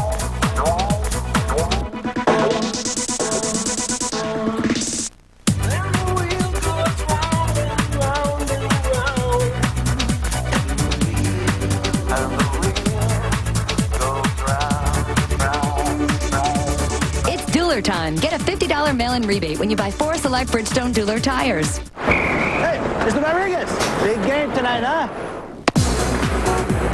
Hey, A-Rod, MVP, right? New York, pressure? No sweat. That's why Speed Stick 24/7 has patented sweat and odor fighters for maximum protection 24/7. Whoa, A-Rod, gotta hate 80 homers! For every New York minute of your 24-hour day, there's Speed Stick 24/7. So, Alex, just one home run tonight? Tough town.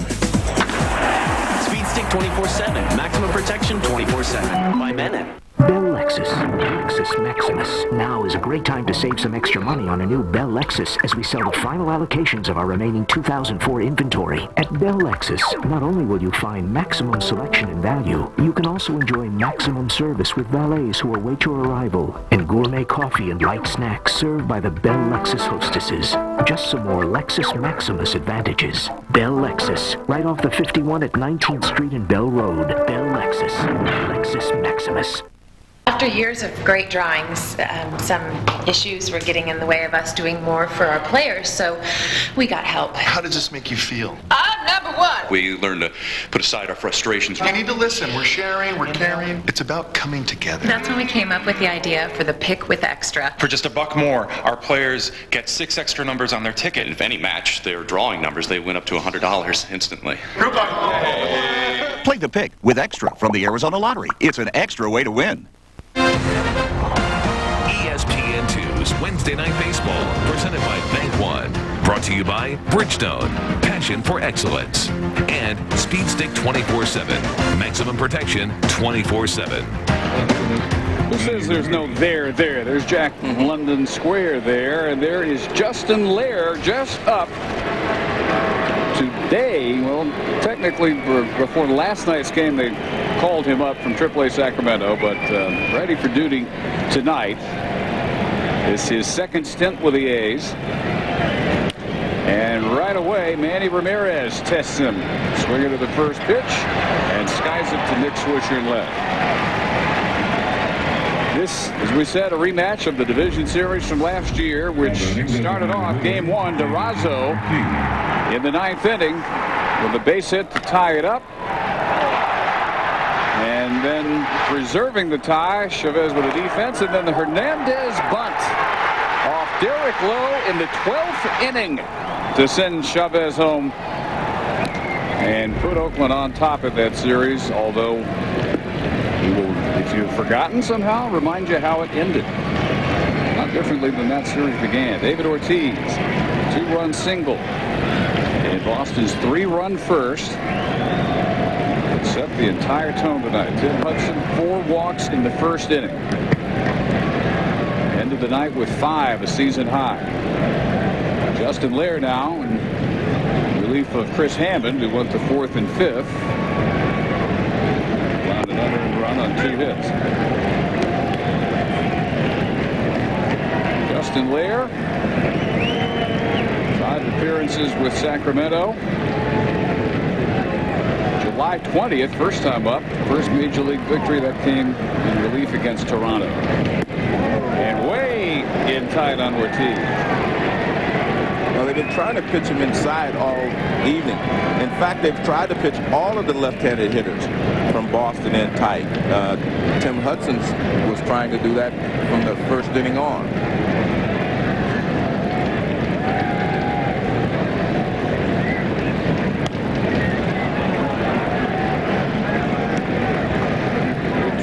You have to look back and you wonder how good the Minnesota Twins would be now if they would have kept David Ortiz.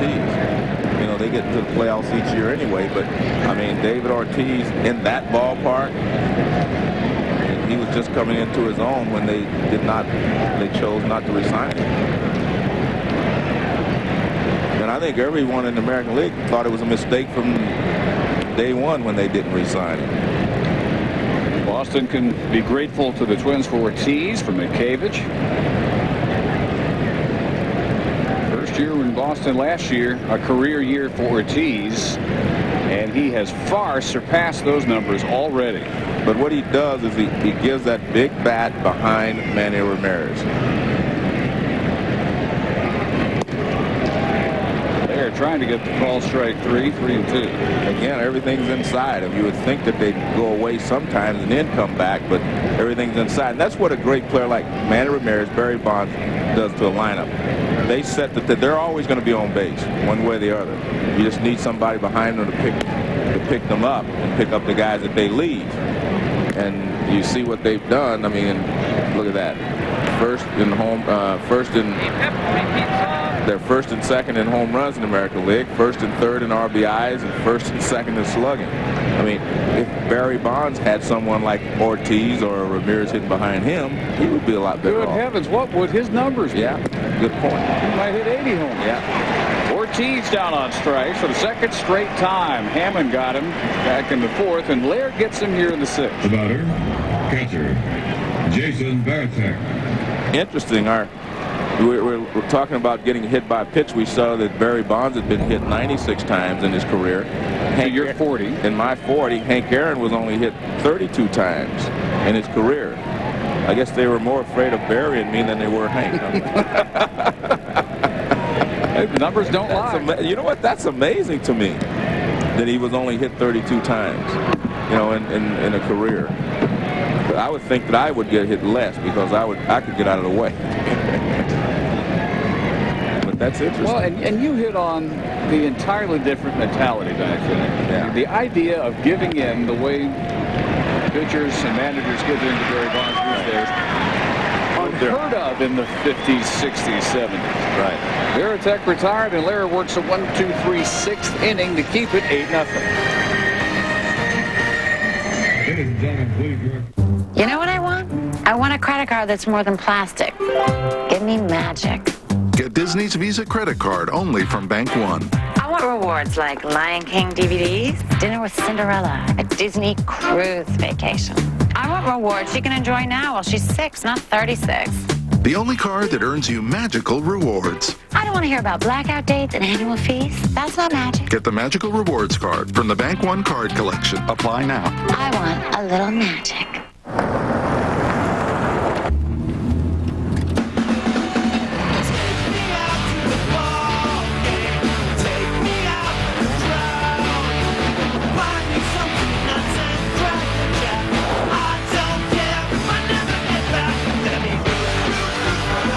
To leave civilization to find adventure.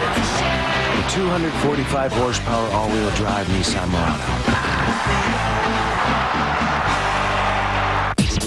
It's new. It's hot. It's a revolution in activewear.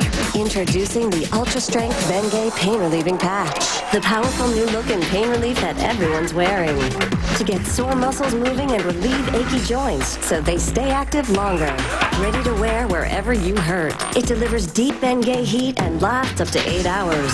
So put on lasting relief designed by the best. Try the new Ultra Strength Bengay Pain Relieving Patch. It's what's hot in pain relief.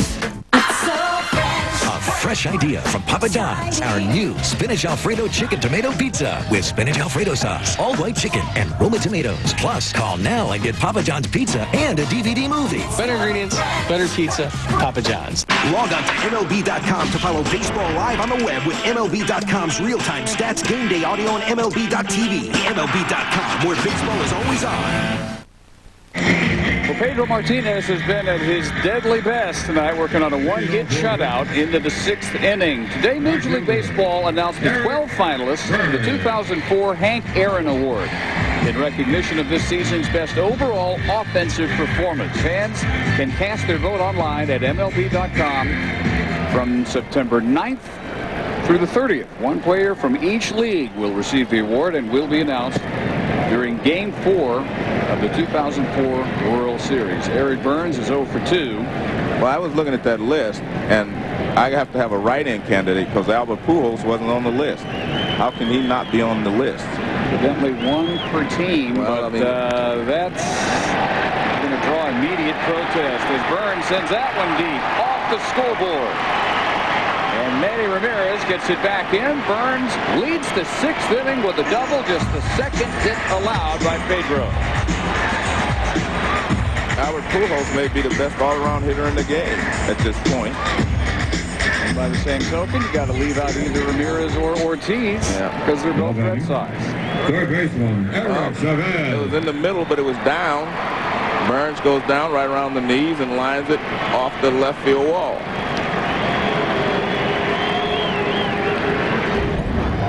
A leadoff double.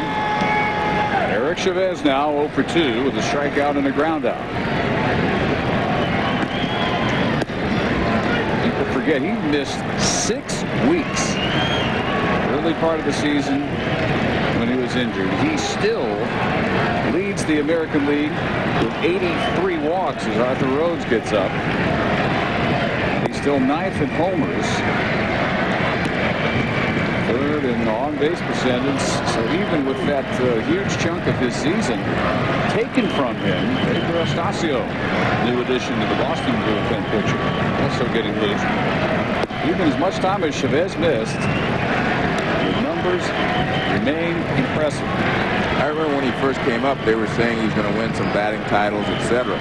I don't think he'll win many batting titles, but he's always going to be a great run producer. I think his swing's a little long for him to hit 350 or whatever, but I think he will always hit some balls out of the ballpark and always drive in a lot of runs. So he's always going to do what he's supposed to do, and that is to be a guy, a third baseman. That's what you're supposed to do. You're supposed to produce runs, not necessarily win batting championships, but produce runs, and that's what he does. Very consistent basis. Yeah. And that's what you want. He's a consistent RBI guy, consistent power hitter. It takes a lot to hit 340 and to do all those things. Well, he reached for that one and strikes out for the 2nd time. 1 gone here in the 6th inning. And it's interesting. I mean, he came in, hit 3 for 21 against Pedro. Now he's 3 for 24. Look how far outside. Yeah, and again, I think that's part of what I'm talking about, you know, as far as hitting 350 and 30 home runs and 100 plus RBIs. Those are superstar numbers, but he's definitely going to produce runs for you. Former Red Sox infielder Scott Hatteberg has flied to left twice tonight. And he's been another guy that's really done well for the A's this year. I mean, he's been very consistent, driven in a lot of key runs, had some big games for the A's to, you know, carry him through that particular game, and he contributes something just about every day. Drop foul. In fact, I'm more impressed, to be honest with you, with this Oakland A's team and their ability to go deeper in the playoffs than any of the teams I've seen lately. I heard you say that before the game, and I immediately thought you liked this team better than the teams that had Giambi and had Tejada. Well, I like the way that they're playing. I watched Ken Maka. I mean, they stole some bases one day to run Contreras out of the ballgame. Popped up, straight up. Pedro makes the call. It's going to be Bill Miller's ball. 2 gone in the 6th. I mean, they've bunted in situations that call for it. They've been able to manufacture runs, just do a lot of different things that you're going to need to do in the playoffs. But, you know, this is, I mean, when you look back at this, that should tell you something there. You know, and a lot of those games were 1-run losses. They were not a team that manufactured runs, you know, and in the playoffs you're going to have to do that because you're playing against the better teams, you're against better pitchers. And I think that Ken Maka's done a great job this year of playing the entire game with the talent that he has. I mean, Hatteberg hit and run. Hatteberg moves guys over. I mean, they do a lot of things that are conducive to winning playoff games that I don't think they were doing before. Now, whether they'll do them in the playoffs if they get there or not, I don't know. But it seems to me that they're a more well-rounded team now. And with the looming specter of the Angels, you bring up something that has, I don't think, gotten nearly enough play nationally. The fact that there is a real possibility that a team can have a fantastic year out of the AL West and be left out of the postseason. Exactly. I mean, I don't think they're going to get the wild card from this division. Boston's pretty much going to get the wild card, or they're going to catch the Yankees, one of the two. But by the same token, if you do not win the West, you're probably going to be out of the playoffs. And the Anaheim Angels are, 1.5 games behind the A's starting play tonight. In 3 division ball with the wild card. That any other year would have been unthinkable, but it's a real possibility. Anaheim, by the way, has trailed 1-0 now into the 8th inning at home against Toronto. Texas has fallen further out of the picture with a 5-2 loss at home to the White Sox. And we saw how Toronto scored their run on the ball that was lost in the sun. On a fly ball hit by Carlos Delgado, scored the only run of the game so far. Something like that may determine who gets into the postseason. But 4 straight years, Oakland eliminated in the first round. So they've proven that even taking the first 2 games doesn't necessarily get them past the division round. They lost twice to the Yankees, 2 years ago to the Twins, last year to this Boston team. And when you look at the starting pitchers they have, Mulder, Zito, and Hudson, I mean, you would never think that that would happen to them. Tim Hudson says the guy with the best stuff on the staff isn't one of those 3. It's Rich Harden. It's down on strikes for Billy McMillan. 6 strikeouts for Pedro, working on a 2-hit shutout.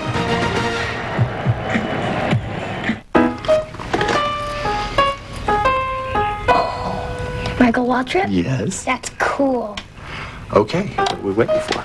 Waiting on you. I'm waiting on you. I'm waiting on you. You are in for a treat. You're going to be right down in front. Morning. You're going to be able to see the whites of Michael Waltrip's eyes. How about that? Bobby, come on. Best Western, the official hotel of NASCAR. Race to bestwesternracing.com right now for up to 50% off on your next stay. A deadly virus has escaped.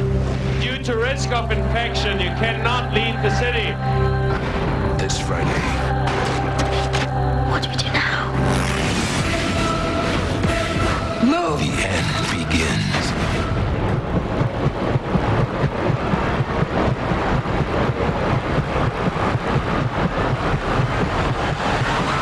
Resident Evil Apocalypse. Rated R. Opens everywhere Friday. Okay, I open the thermocare box and I think, wow, what is this? And while I'm wondering what a heat wrap does, I realize, whoa, it gets hot.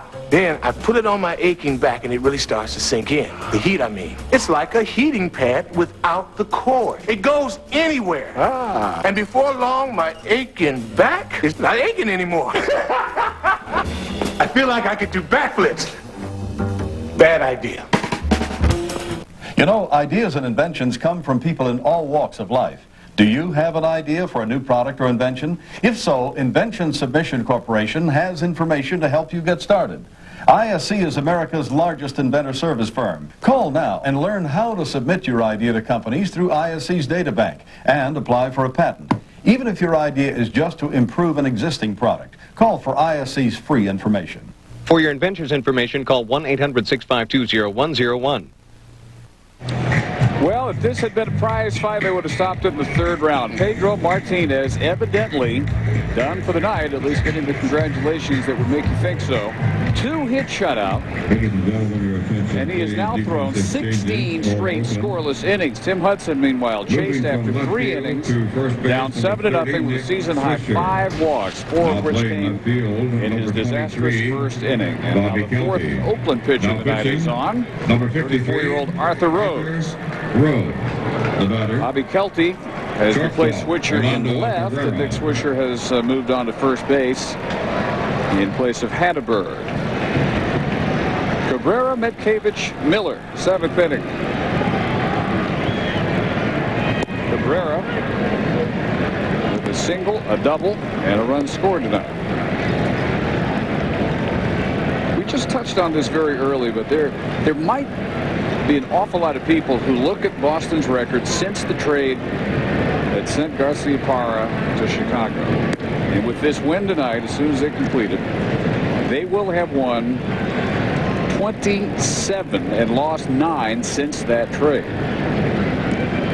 I think there may be a lot of people who draw the wrong conclusion, and in fact, it could be a very unfair conclusion if they say, well, obviously, that team needed to get rid of Nomar Garciaparra. The people who follow Boston say this stretch would have happened regardless because, yes, Cabrera's defense has helped, but what's helped at least as much is Mentkevich's defense at first, and Garciaparra would have benefited from that. What has really been the story in this flood of numbers that the hitters for Boston keep throwing up night after night has been the improvement of their defense and the steadiness of their rotation. Right. And that would have been the case, trade or no trade. Well, I think they've all focused better defensively. They were just making errors on top of errors. They started to focus better. And I believe big league teams, big league players, when they make a lot of errors, it's because of lack of focus. They're not concentrating as well on the defensive end as they were on the offensive end. And I think they all started to focus, and that helped, them to play much better defense. 2-2 from Rhodes bounces in. Because as I said again, last year they got hot and Nomar was the shortstop. They were 5 outs from going to the World Series last year with Nomar as the shortstop. So I just can't, in my own mind, equate the fact that and say that's the only reason, that they're playing well now is because of that. I just can't buy that. Curt Schilling, in some people's mind, in the Red Sox camp, maybe the actual MVP of this team because of what he's done in the rotation, even more of an effect than the bats of Ramirez and Ortiz as Cabrera works the wall. Don't get me started on that. But, I think you're right. Curt Schilling has done very, very well coming over. He's been a stabilizing guy in that rotation. You see, I did that on purpose because we got 3 more innings to work. Yeah, because he's not the most valuable player on that team. He only plays every 5th day, and Manny, Ortiz, and a lot of these other guys play every day. So I'm not going to say that he's the most valuable player. He may be the most valuable pitcher. Had to get your on the record. As I said, don't start me on that. I have that's one of my pet peeves. I just can't. If a guy plays 150 games and helps you win more games than a pitcher who starts 35 games, even if the pitcher wins every day, he can only help you win 35 games. So I'm not gonna bite that the pitcher's the MVP. Once Mentkevich came over, the first thing Boston fans noticed was his bat because he hit .545 in his first 3 games, but 23 games since, 175. But the glove is still there every night. Got him from the Twins just before the deadline. And the trade occurred when Boston was in Minnesota, so all he had to do was switch clubhouses. 2001 Gold Glove first baseman with Minnesota. And tonight with a walk, a single, and a run scored. He drew the 4th walk off Tim Hudson in the 3-run first. He singled and scored in the 4-run third that chased Hudson. And by the way, the updated ERA picture. When we started tonight, Tim Hudson, #1 in the American League at 295. He is now 3.30. His earned run average goes up 0.35 in 3 innings tonight. Well, meanwhile, Johan Santana, right, all those earned. Santana, meanwhile, Mentkevich's former teammate with the Twins, dropped his to 285, 7 innings, 5 hits, no runs, and 9 strikeouts in the Twins' 9-0 win over Baltimore. Mentkevich aboard. Rhodes struggling. We get it to John Buccigross.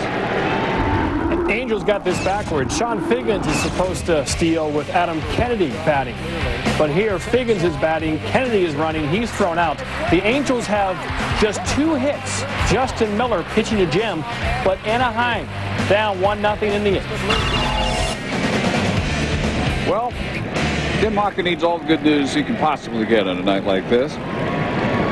Well, it's interesting because, I live in the area and I heard that, that Maka was saying that they had not been playing well lately, starting with the game in Toronto.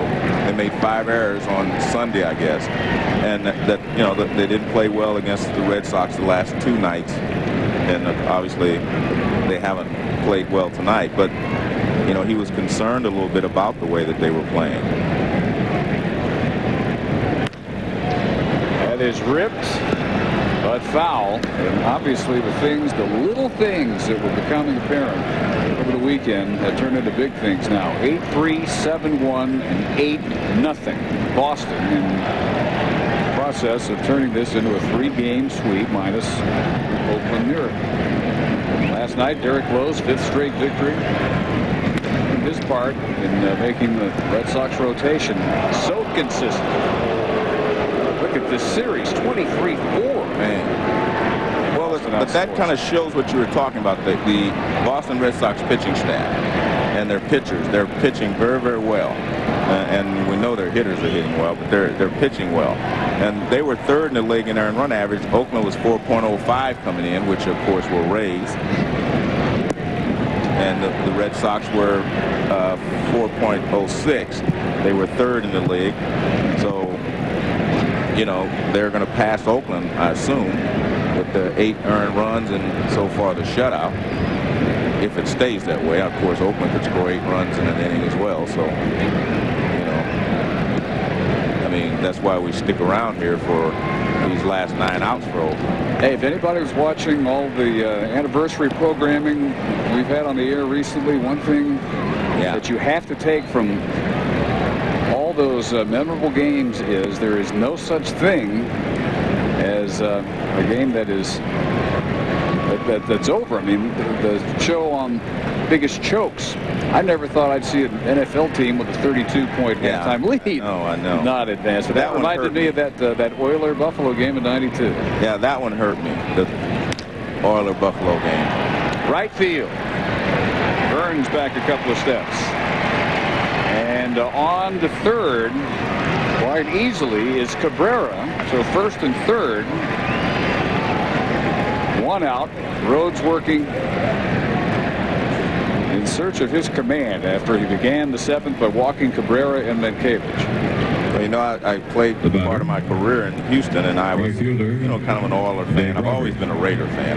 That's my #1 team. But since the Raiders weren't in it, I was pulling for the Oilers. And you're feeling pretty good when they're up 32. I was feeling good. I was planning to go to the Super Bowl. You know, I'm saying, you know, go to the Super Bowl, see my buddy Warren Moon. Instead, Frank Reich put himself on the NFL map forever. But that was one of those prevent defense things that prevented victory. Yeah, prevented them from winning and got the defensive coach fired. Not that we're predicting Oakland coming from behind and winning tonight, but assuming the Boston win, that's a sweep. That is 4 straight, 14 of 15, 20 of 22, and 26 of 31 in the win column. They've won 7 straight series now. That was the case for Terry Francona even before the 3rd game of this series tonight because of their work on Monday and Tuesday. The last time Boston lost back-to-back games, August 4th and 6th. Man. Double play. Nice turn. So the 2 walks do no damage to Rhodes. He keeps it right where it is, 8-0. Last year, one man's dream became a reality. But this year, the stakes are higher. What does it take to win the job of a lifetime and earn the best seat in sports? An all-new season of ESPN's Dream Job. Tuesday night at 7. So just when I'm thinking, isn't there a car out there I could get excited about? Wham! There's this car with all this stuff. Then as I'm thinking, now here's a car I can see myself in. Wham! There's this other car with all this stuff. And just as I'm thinking, how could this possibly get any sweeter? The Mazda 3 and Mazda 3 5-door. Rethink what's possible. Baum's Sporting Goods is the largest baseball and softball specialty store in the western U.S. Baum's carries all the names you know, like Louisville Slugger, Easton, Wilson, Adidas, and more. Even a full line of Under Armour. Baum's is also the #1 Little League supplier in Arizona. Baum's knows how to fit you for the right bat, glove, and shoes to make you a winner. Stop in today and check out Baum's widest selection of 2005 bats. Need a bat? Get to Baum's. Also, be sure to ask about Baum's outstanding team and coach discounts. Baum's Sporting Goods in Tempe and Phoenix. For baseball and softball, it's where to go. I had seen many commercials for Phillips & Associates, but I never thought I would need their help until I was arrested for a DUI. They offered me free consultation and set up my case on a flat fee. My attorney was aggressive and fought for my rights. I made the right choice by calling Phillips & Associates. Now that my case is over, I'd like to thank Phillips & Associates. They were great. For an experienced, aggressive attorney, please call us right now, 602-258-8888. Number 39, Pedro. Bottom of the seventh now. Here in Oakland. Dave Barnett and Joe Morgan. It remains 8-0. Pedro Martinez night ends after 6 innings and 83 pitches. That's all. He strikes out 6.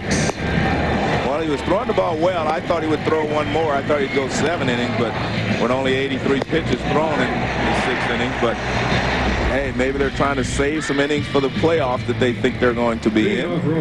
And look at that, 16 consecutive scoreless innings for Pedro now. So looks like he's back on top of his game. Bring on October. Yeah. And that's interesting because I think if you look at, you know, the playoffs and you look at the regular season, there are really two different types of challenges for a team. And I think if you look at the Boston Red Sox with Schilling and Martinez, it's kind of like when the Diamondbacks had Randy Johnson and Schilling. Right. Those are two horses that can take you all the way through. And then you start to look around and you say, well, the Yankees, what do they have that kind of dominant pitching? In my opinion, the answer is no.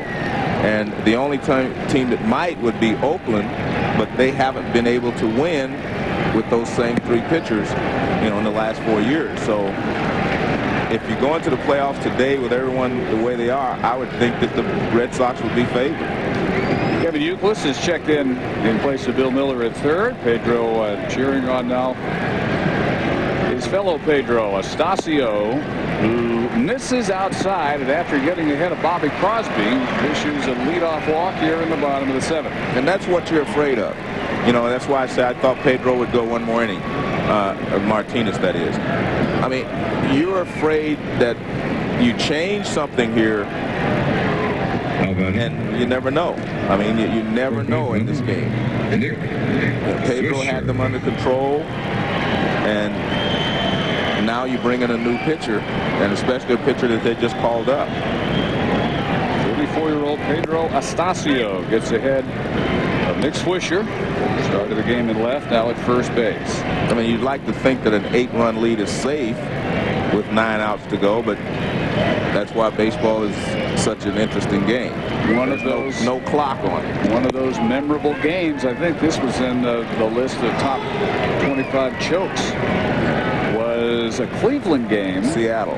Seattle, Cleveland. What was the lead? 14-2, wasn't it, or something? 14-2, and it didn't stand up. Yeah.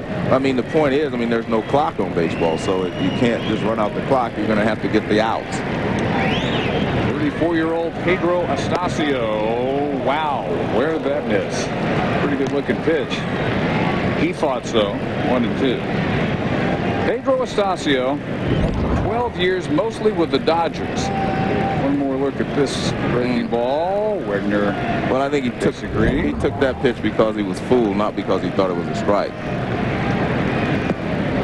There. He takes care of Swisher.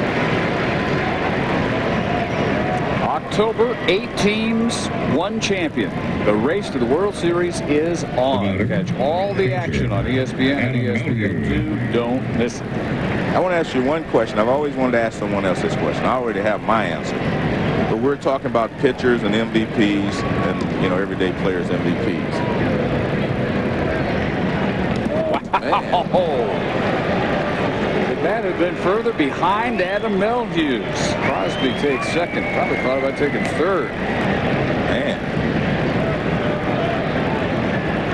That was a real wild pitch. That is the wildest pitch I've seen in many years.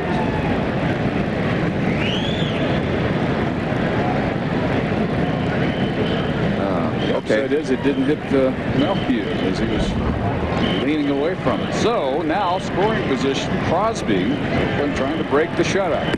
Continue with the question. All right. You know, we're talking about pitchers. Would you trade?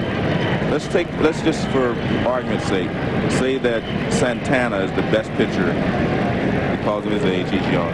Let's say he's the best pitcher in baseball. Would you trade him for Albert Pujols straight up?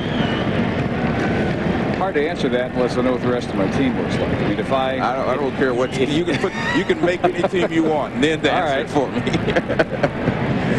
You can make any team you want and then answer it for me. All right, well, the team that I have watched most of my life would take that deal in a heartbeat. The Texas Rangers would do anything to get a pitcher like Santana. Yeah, but I said Albert Pujols. I know. So it has to be the Cardinals. And they have...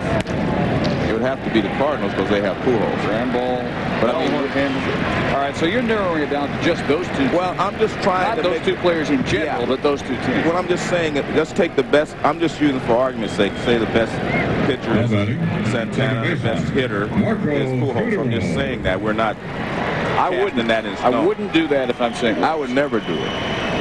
I don't care. I would never do it because again, I'm going back to the fact that the guy that's hitting every day can help you win 150 games. He has a chance to, and the pitcher can only help you win every 5th day. But if I'm a team that is desperate for a bell cow starter, and I use the example of the Rangers, who for the life of them can't sign one as a free agent, and they throw plenty of money out there, nobody wants to pitch in Texas. Kurt Schilling's old teammate Randy Johnson took less money to go to Arizona to pitch indoors. But a team like that would do it. They've had no problem developing bats pretty much as good from time to time as Pujols. Maybe that's why they haven't won. Reason one of several.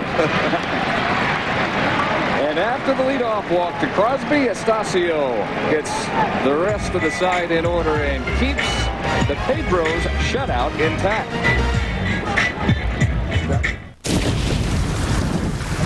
The Kia Sorento with a 3.5-liter V6. More power, more chivalry.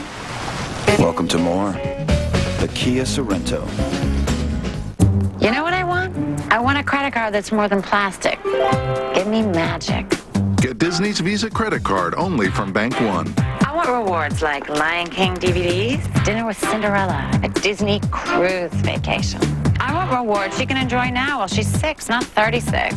The only card that earns you magical rewards. I don't want to hear about blackout dates and annual fees. That's not magic. Get the Magical Rewards card from the Bank One card collection. Apply now. I want a little magic. Bad breath? Most gums and mints just mask it. Listerine Pocket Packs kill over 99% of bad breath germs for clean, fresh breath instantly.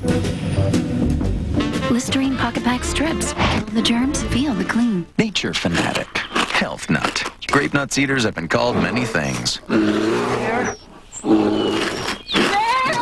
Fortunately, they haven't heard a word of it. The unique nutty crunch and delicious taste of grape nuts. Live life your own way. The Kia Sedona with a 5-star safety rating. More safety features, more sanity. Welcome to more. The Kia Sedona.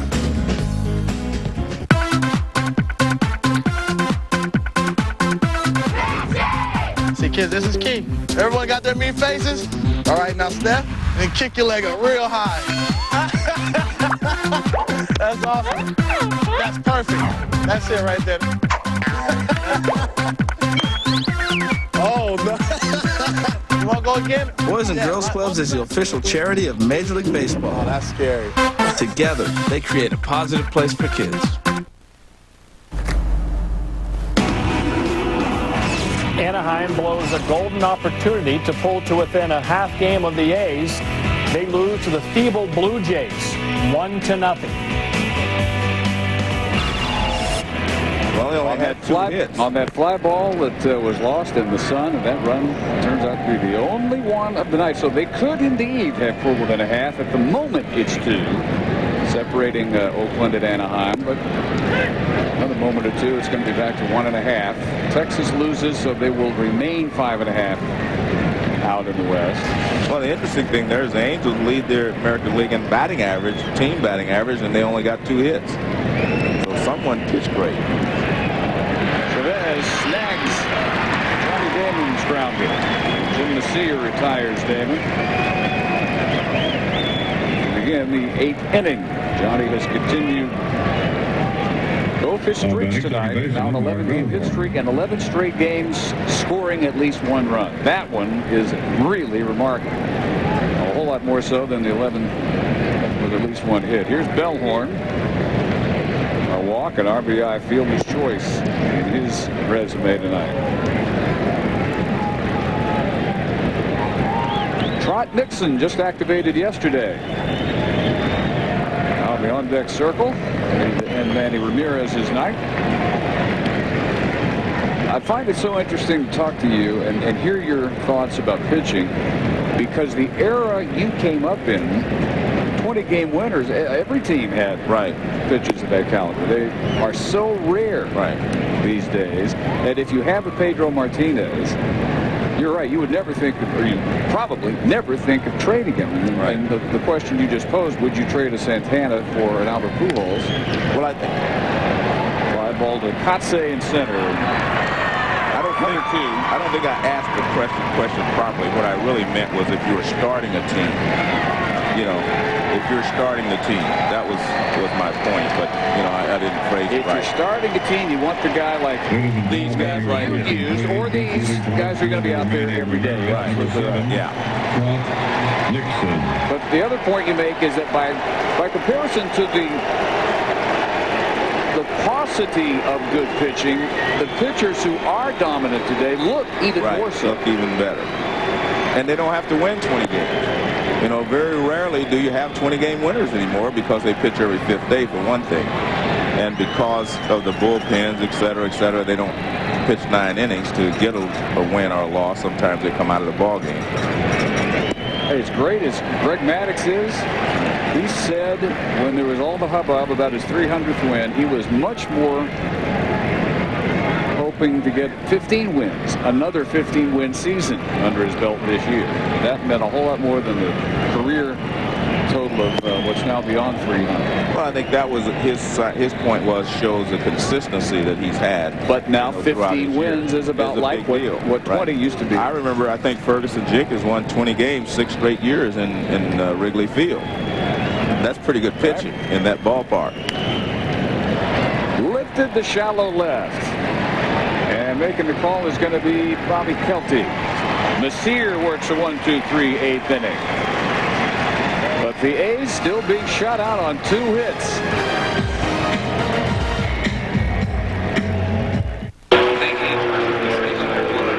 Dear Darryl, we heard you're running with Toyota Power. So how do you like your new truck? Eddie Connor, Westboro, Mass.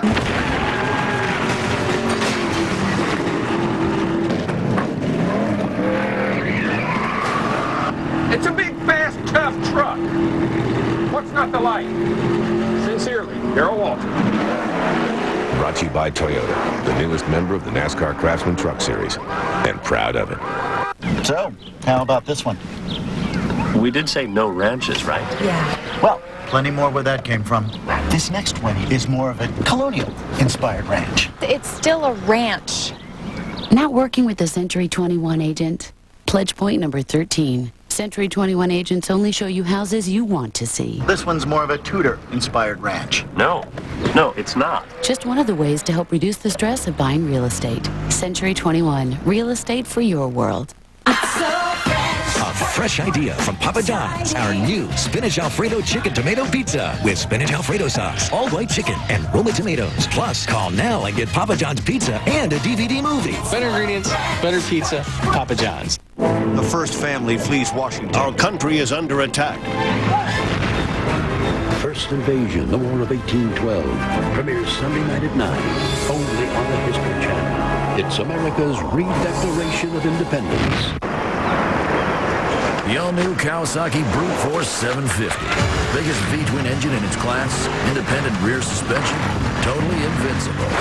Go ahead, cancel the search party.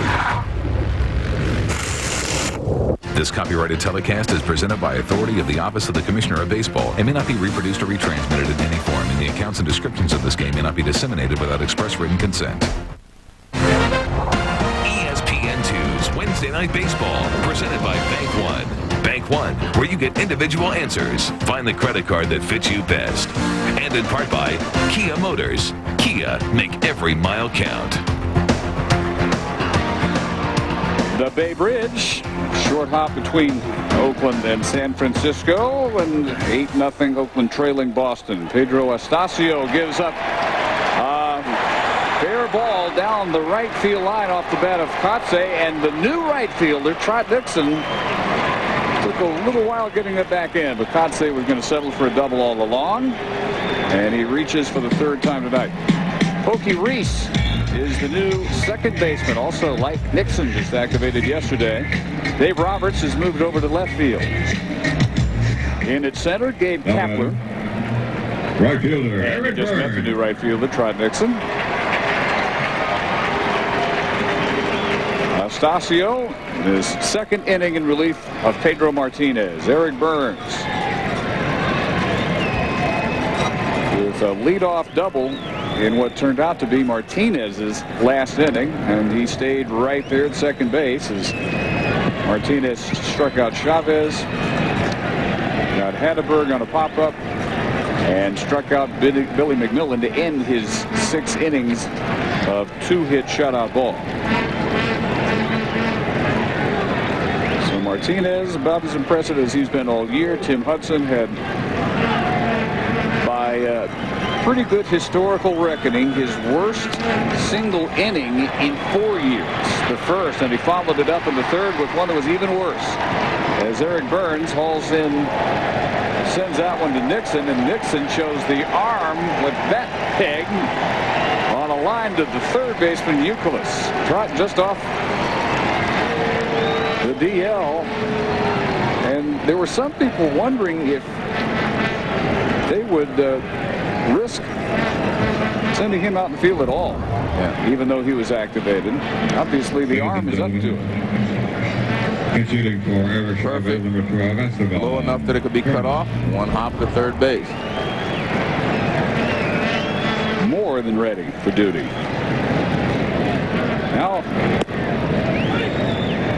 pinch hitter for Chavez, and it's Esteban Herman, who was at .245 with no home runs, 7 runs batted in. Octavio Dotel ready to work at the tail end and become the 6th Oakland pitcher of the night. Well, I think one of the reasons they're going to use Dotel is they're off tomorrow, and he is their closer, and they didn't use him last night, so you know, he can pitch an inning and still have tomorrow off.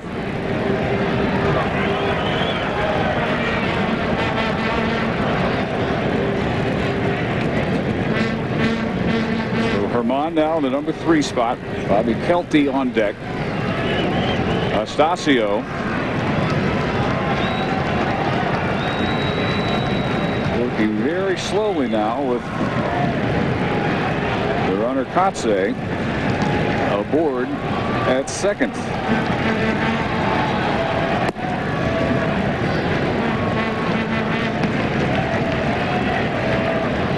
The A's don't have any 9-run rallies in them. They will lose their 4th straight following a 16-2 stretch. But again, Anaheim falls at home tonight, 1-0 to Toronto, and so Oakland will maintain its 1.5 game margin in the American League West race over the Angels. Network Associates Coliseum, we thought we had ourselves a dream pitching matchup, and only one side lived up to it. Pedro Martinez, 6 innings and 2-hit ball. Tim Hudson, last 3 innings, shortest outing of his season, walks a season high 5, gives up 7 runs. And the Oakland hitters, Joe, tonight literally never had a chance after the first inning miseries of Hudson. They were really never put in a position to have an effect on this game. And Pedro was throwing well also, so it was just, you know, you're right, it was just a tough situation after 3 runs in the first inning. And 4 more in the third. And the question had long since been answered. The only issue now, what will the margin be? As Astacio, with 1 out now, walking Herman, and now Kelty was in on 1st and 2nd. Bobby Kelty will continue the A's attempt at least breaking the shutout. They have been manhandled by Boston in this 3-game series. So that's about the last goal they have left. At least don't let the two Pedros put up 9 straight goose eggs. It was interesting. I did the game on Sunday, the Cleveland Indians and the Anaheim Angels, and before the game, the Angel players were saying they needed to gain 1 game a week, before the showdowns started with Oakland. And they've gained 2.5 games already this week. So it's kind of interesting. And they had a chance of gaining 3, of course. That one is ripped to deep right center field, and it is over Kapler and off the wall. So much for the shutout. Oakland on the board. 2 runs off the bat of Kelty.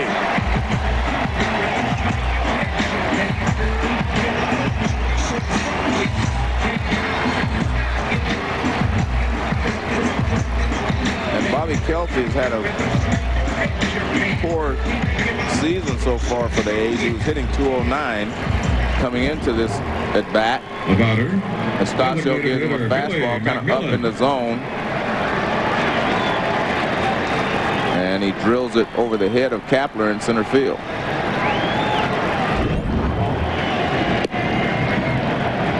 Billy McMillan, 0 for 3, couple of strikeouts.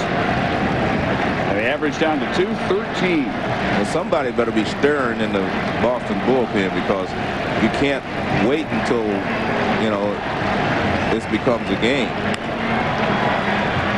Very instant, the words are out of your mouth. The stirring indeed begins out in that Boston bullpen. As Terry Adams gets loose. Through Oakland, runs in near the bottom of the 8th. Kelty with 1 out down at second base.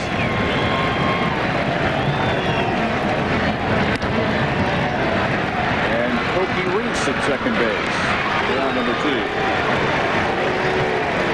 So McMillan, the late add-in to DH, 0 for 4 tonight in place of Rubio Durazo, who was scratched with back spasms. And we were talking earlier about, Bobby Crosby and how well he's played so far this year. One of the things that happens when you're a young player, and you start to get into the middle of September, you kind of hit a wall somewhere along the line, because you're not used to playing this many games, from the minor leagues. You're finished by now. And here you're supposed to be at your very best.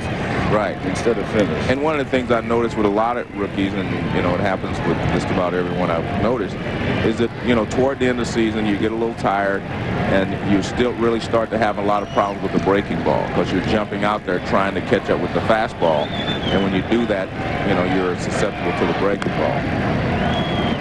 Crosby has had his problems now for about a month. 175 over the 29 games prior to tonight. But he still leads American League rookies, 18 homers, 53 driven in, and 6 other rookie offensive categories. Well, he's up to 270-something, before he started this slump, so to speak, because he was swinging the bat very well. He was dropped to 251 this trip. 2 balls and a strike. There is the drop-off you're talking about. Yeah. And he's handled the situation well, because, he was replacing one of the most popular players ever here in Miguel Tejada, and a true superstar. So it was tough to replace him, but he's done a good job.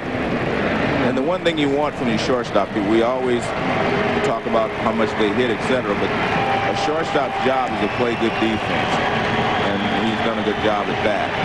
What you get in the batter's box is a plus from a Major League shortstop. You want him to be a good Major League shortstop defensively first. Rip, but foul. 3-2. And see, when you're struggling a little bit, that's what happens. He's going to get a fastball, so he's going to make sure he hit it hard and pulled it, so you get way out in front. And that's kind of, what happens. You start compensating, and it just doesn't work. The 3-2 off the fist, and Estacio will come to him again. But it would make the departure of Tejada a little easier to swallow if Crosby were to win the Rookie of the Year award, and if Oakland were to get right where they were with Miguel Tejada back into the postseason. Well, I think getting to the playoffs is the most important part of it. That is no certainty, though. And going further in the playoffs than they did with him. Astasio's 8th inning troubles continue. His second walk. He's given up 2 doubles this inning. And both times now he's faced Crosby.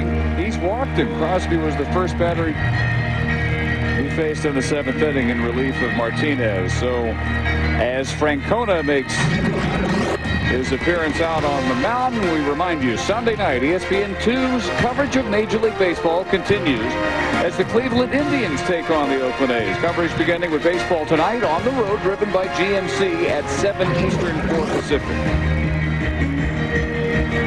Astasio leaves, having surrendered the shutout, and gives way to Terry Adams here in the 8th.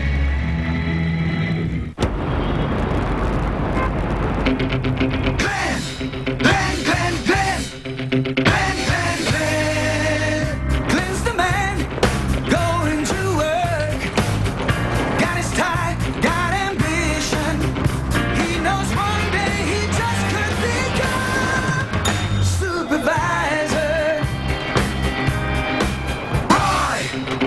Starbucks double shot espresso drink. Bring on the day. Get ready to jump into fall this Saturday at Sears. Get piles of colors. Your favorite fall brands are on sale. Let's go shopping. While the weather's still warm, clean up with the hottest lawn gear. All tractors, mowers, and blowers are on sale. Plus, savings on towers of tools. Then get back inside. The most teched out TVs, digital cameras, and camcorders are all on sale. And all home appliances are on sale too. Things get cooler in the fall, especially this Saturday. So shop the good life. Sears. Good life, great price. Usted y Más Mercados, Circle K y Alma de la Gente presentan Fiestas Patrias de Alma de la Gente. The official Mexican Independence Day Fiesta in Arizona, September 11th and 12th, downtown Phoenix. A family event full of Mexican food, live music, kids rides, fireworks, and a kids area. Live entertainment featuring Huracanes del Norte, Los Rieleros y su máquina norteña, Ninel Conde, Liberación, Rehenes, Raúl Hernández, Yadira, and much more. Stop by any Circle K and get a free ticket with a purchase of selected items. Event sponsored by Cox Communications, Value Options, and AARP. Easy to please. In fact, I only want 2 things. The latest and the greatest. So I go with the digital leader, Cox. With Cox, I get the best high-def programming, the fastest high-speed internet, and I save on local and long-distance calls. Oh, and here's the great part. The more you get, the more you save. And I don't know about you, but I like saving. A lot. All from one company on one simple bill. Okay, so maybe that's more than 2 things. Well, Pedro Astasio's American League debut does not go well. 1 2/3, 2 hits. He walks 3. He's responsible for the Oakland runs, both here in the 8th inning. Now, the problem is, I mean, if Swisher, who hit 40 home runs in the minor leagues, swings and makes one swing here, you can be right back in the ball game. Terry Adams, acquired from Toronto, July 24th, his 53rd outing of the year. And that one, leaving the count at a ball and a strike. Nick Swisher, 0 for 3 tonight. Started the game in left and moved to first at the mid-innings. Father was Steve Swisher. Yes, he was. Catcher. Played against Steve. Nick, that's a quick fan club. Yeah. It's just his 6th game. On the inside corner, Steve Swisher, 74-82 with the Cubs, and then later with the Cardinals and the Padres. And Nick, in just his 6th appearance in an Oakland uniform, from Sacramento 5 days ago.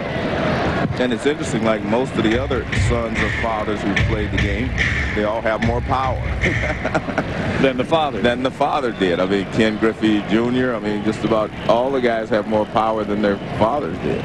Oh, dads didn't lift weights. Yeah. Well, they're all bigger and stronger anyway. I mean, that's the next generation of players anyway. Swisher's played every game since his call-up. Jermaine Dye continues to try to nurse his way back to health. And the A's will welcome him back not a second too soon when he's finally ready to go again. This is his, with that sprained thumb, 8th game in the last 9 to see no action at all. And watch Nick Swisher get his first big league licks in. 2-2 count.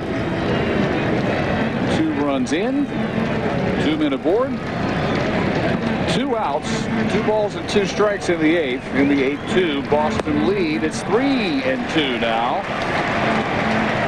And another pitch or two, and this could really get interesting.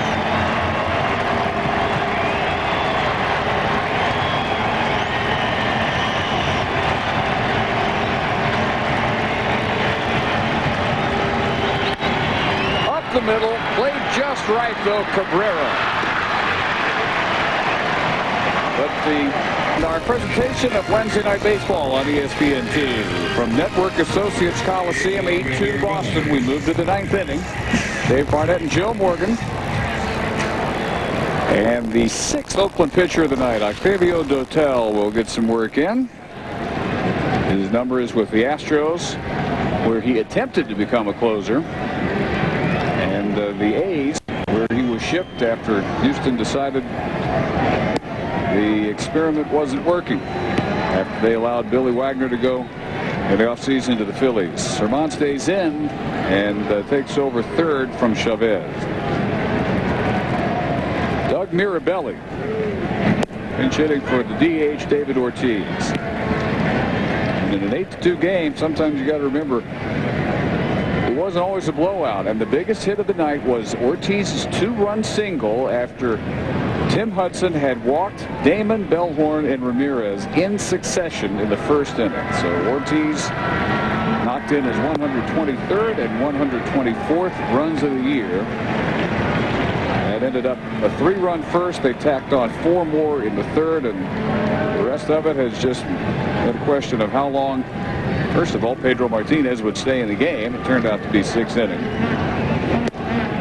And the A's hitters in the bottom of the 8th trying to make it interesting as Mirabelli loses the appeal down on strikes. In that 1st inning, Tim Hudson, who had walked only 32 batters all season, walks Damon, Bellhorn, and Ramirez. And Ortiz makes it 2-0. After that, Veritek would make it 3-0. In the 2nd inning, Hudson would allow only a single to Ramirez to give you the impression maybe it was just a 1-inning problem and he would become himself at some point tonight. Well, that never happened. And they pulled him after 79 pitches, 3 innings, his shortest outing of the year.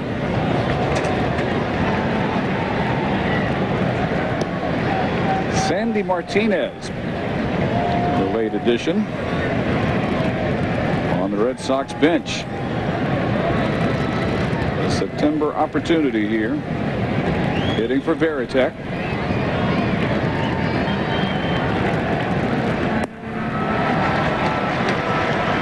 It's interesting. I can identify with a lot of these young players being called up that are getting their first chance to play in the big leagues.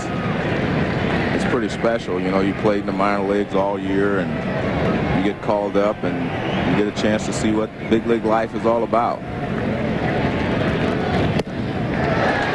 Well, that's a lot of what big league life is about when you face somebody with the stuff of Octavio Dotel. It's something you don't see much at AAA. No, in most cases you're a little bit overmatched. The one thing, the difference in Major League Baseball and the AAA and the minor league, everything is a little faster. The fastballs have a little more movement.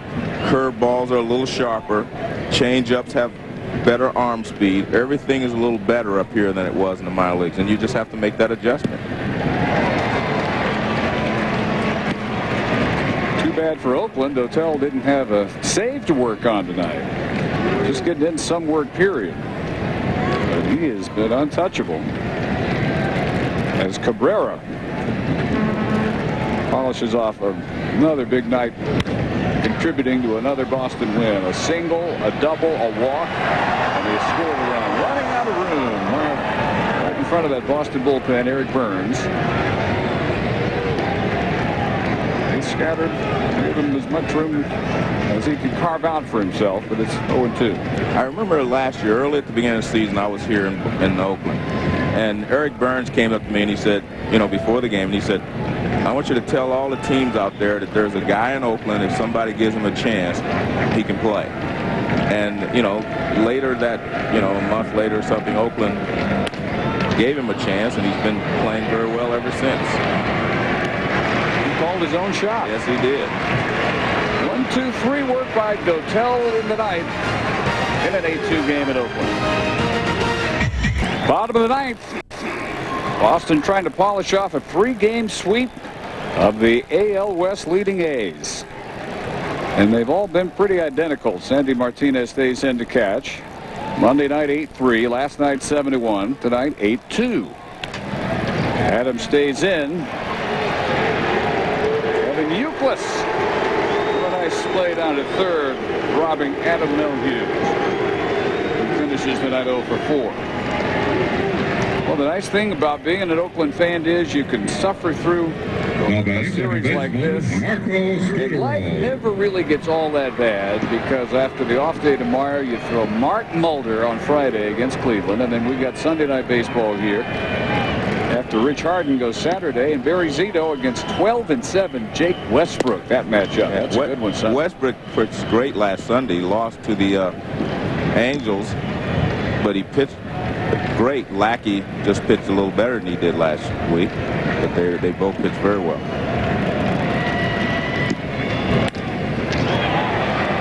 Into right, Trot Nixon on to grab it for out number 2 and retire Marco Scutaro. Well, it's going to be a 4-game losing streak for Oakland. Barring the miracle we've been waiting for about 6 innings now. First losing streak since August 11th through the 13th. The last time they lost more than 3 straight, July 6th through the 9th. That was a 4-game losing streak. But they've still won 16 of their last 22. That's how hot they were before Boston came in. Past the diving Cokie Reese. A base hit for Kotze. Walked twice, doubled, and now singles here with 2 outs of the 9th inning. And he just keeps getting hits. Now batting, right fielder, Absolutely peak of his career here in Oakland.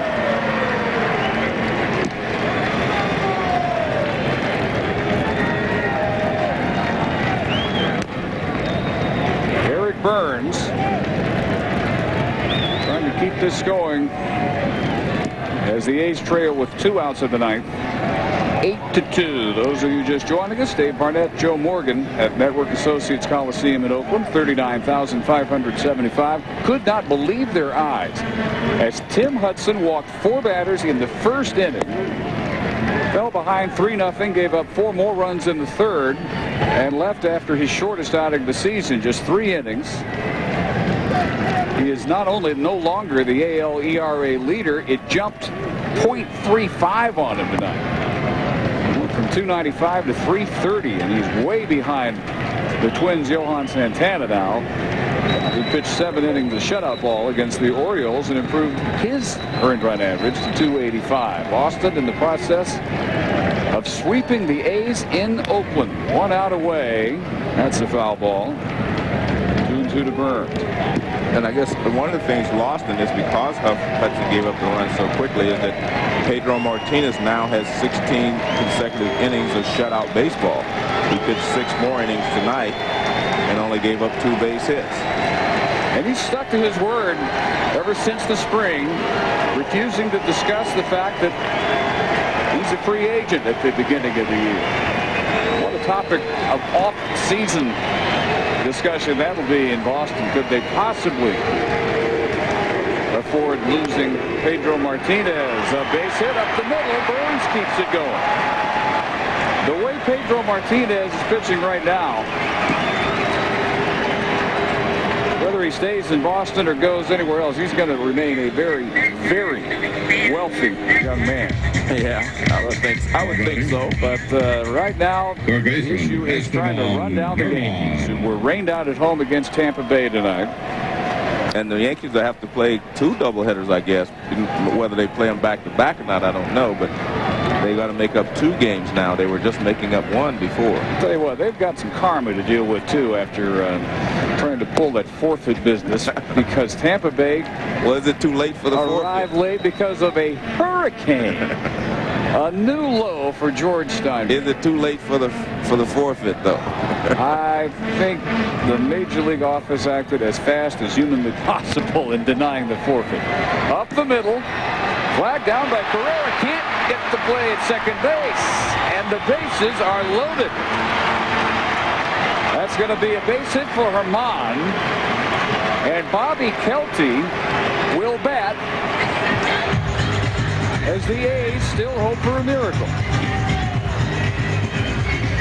Well, they're finding some holes. A ground ball to the right side, a ground ball up the middle, and another one up the middle. Cabrera gets there. He's trying to just flip it any kind of way over to. So he's trying to do anything he can to get it over to Pokey Reese at second base. That's the only chance he had of getting an out on the play. It's 8-2, but they are loaded with 2 outs, and Bobby Kelty takes a strike. 212 average, 7 home runs. And a 2-run double, accounting for the only Oakland offense tonight. And against Pedro Estacio last inning.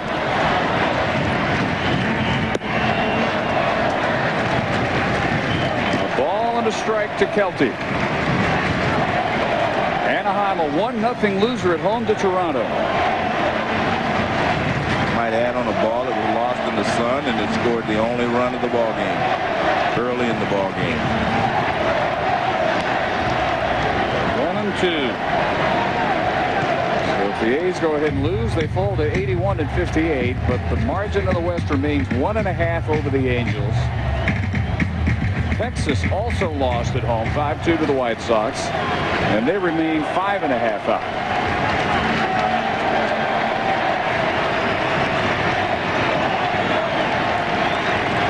One of the bigger crowds of the year, showing not only the ability to stick around, but hope against their best logic that sticking around this long is going to pay off for them. They'll have a story to tell in the morning. Anybody that left early. 2-2 to Kelty. All this started with 2 outs and no one on base. Yep. The 2 hottest teams in baseball colliding in a 3-game series, and Boston trying to win all 3. That one just missing, and it's 3 balls and 2 strikes.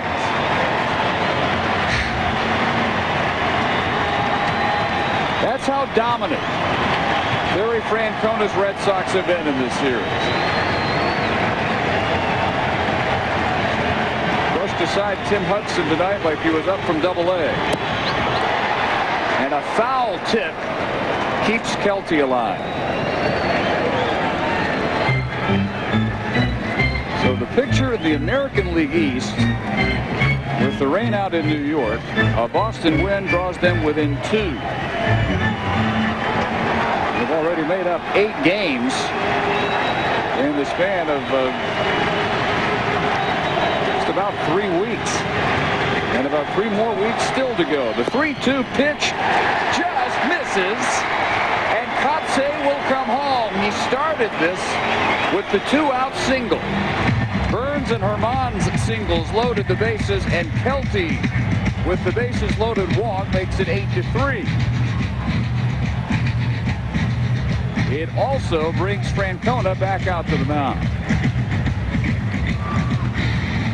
And something we really never thought we'd see tonight, Keith Folk, the Red Sox closer, in a save situation.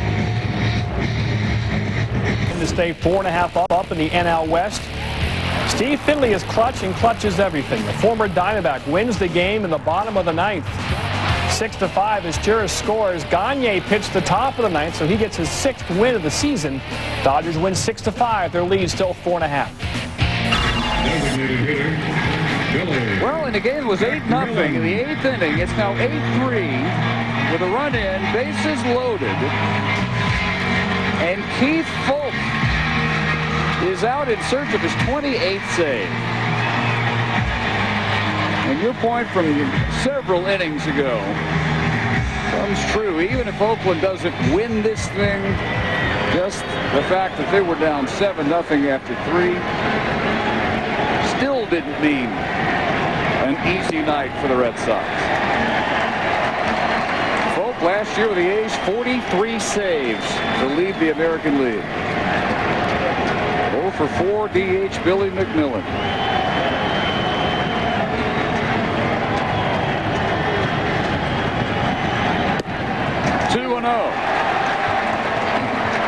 Well, if he walks him, the tying run will be standing in the batter's box. It's still a 5-run game. You still like the Red Sox odds more than the A's odds, but I'm rubbing my eyes seeing Keith Folk even out there. The 2-0 pitch misses outside. Can this actually be happening?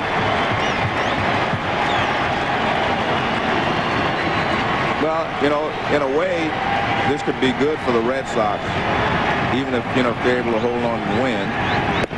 Because, as I said at the time, Pedro went 6 innings, and normally you'll have a guy go 7 innings, and then you give the 6 outs to the bullpen. Well, they asked for the bullpen to get 9 outs tonight, and I bet you this will not happen again. Yeah, the AL debut of Pedro Astacio set this in motion. 3-1 pitch. In there at the knees, and strikes 1 and 2 have been borderline at best. That's a smart move by Billy McMillan to go ahead and take this pitch right on the edge, but you should take it. I mean, you're not the tying run. You got to try to get the tying run to the plate. Loaded up, 2 outs, 3-2 pitch, line drive, left field, on to make the catch is Dave Roberts. It was a lot tougher than it needed to be. It was a lot more exciting than we thought it would be. But it finally ends a 3-game sweep for the Red Sox, 8-3 the final. Pedro wins his 16th, and Folk gets his save, number 28. 8-3 our final. Coming up next, ESPN 25, the headlines. For Joe Morgan and our entire ESPN crew, I'm Dave Barnett. This has been a presentation of ESPN, the worldwide leader in sports. The Red Sox keep on rolling. 8-3, our final tonight. So long from Oakland.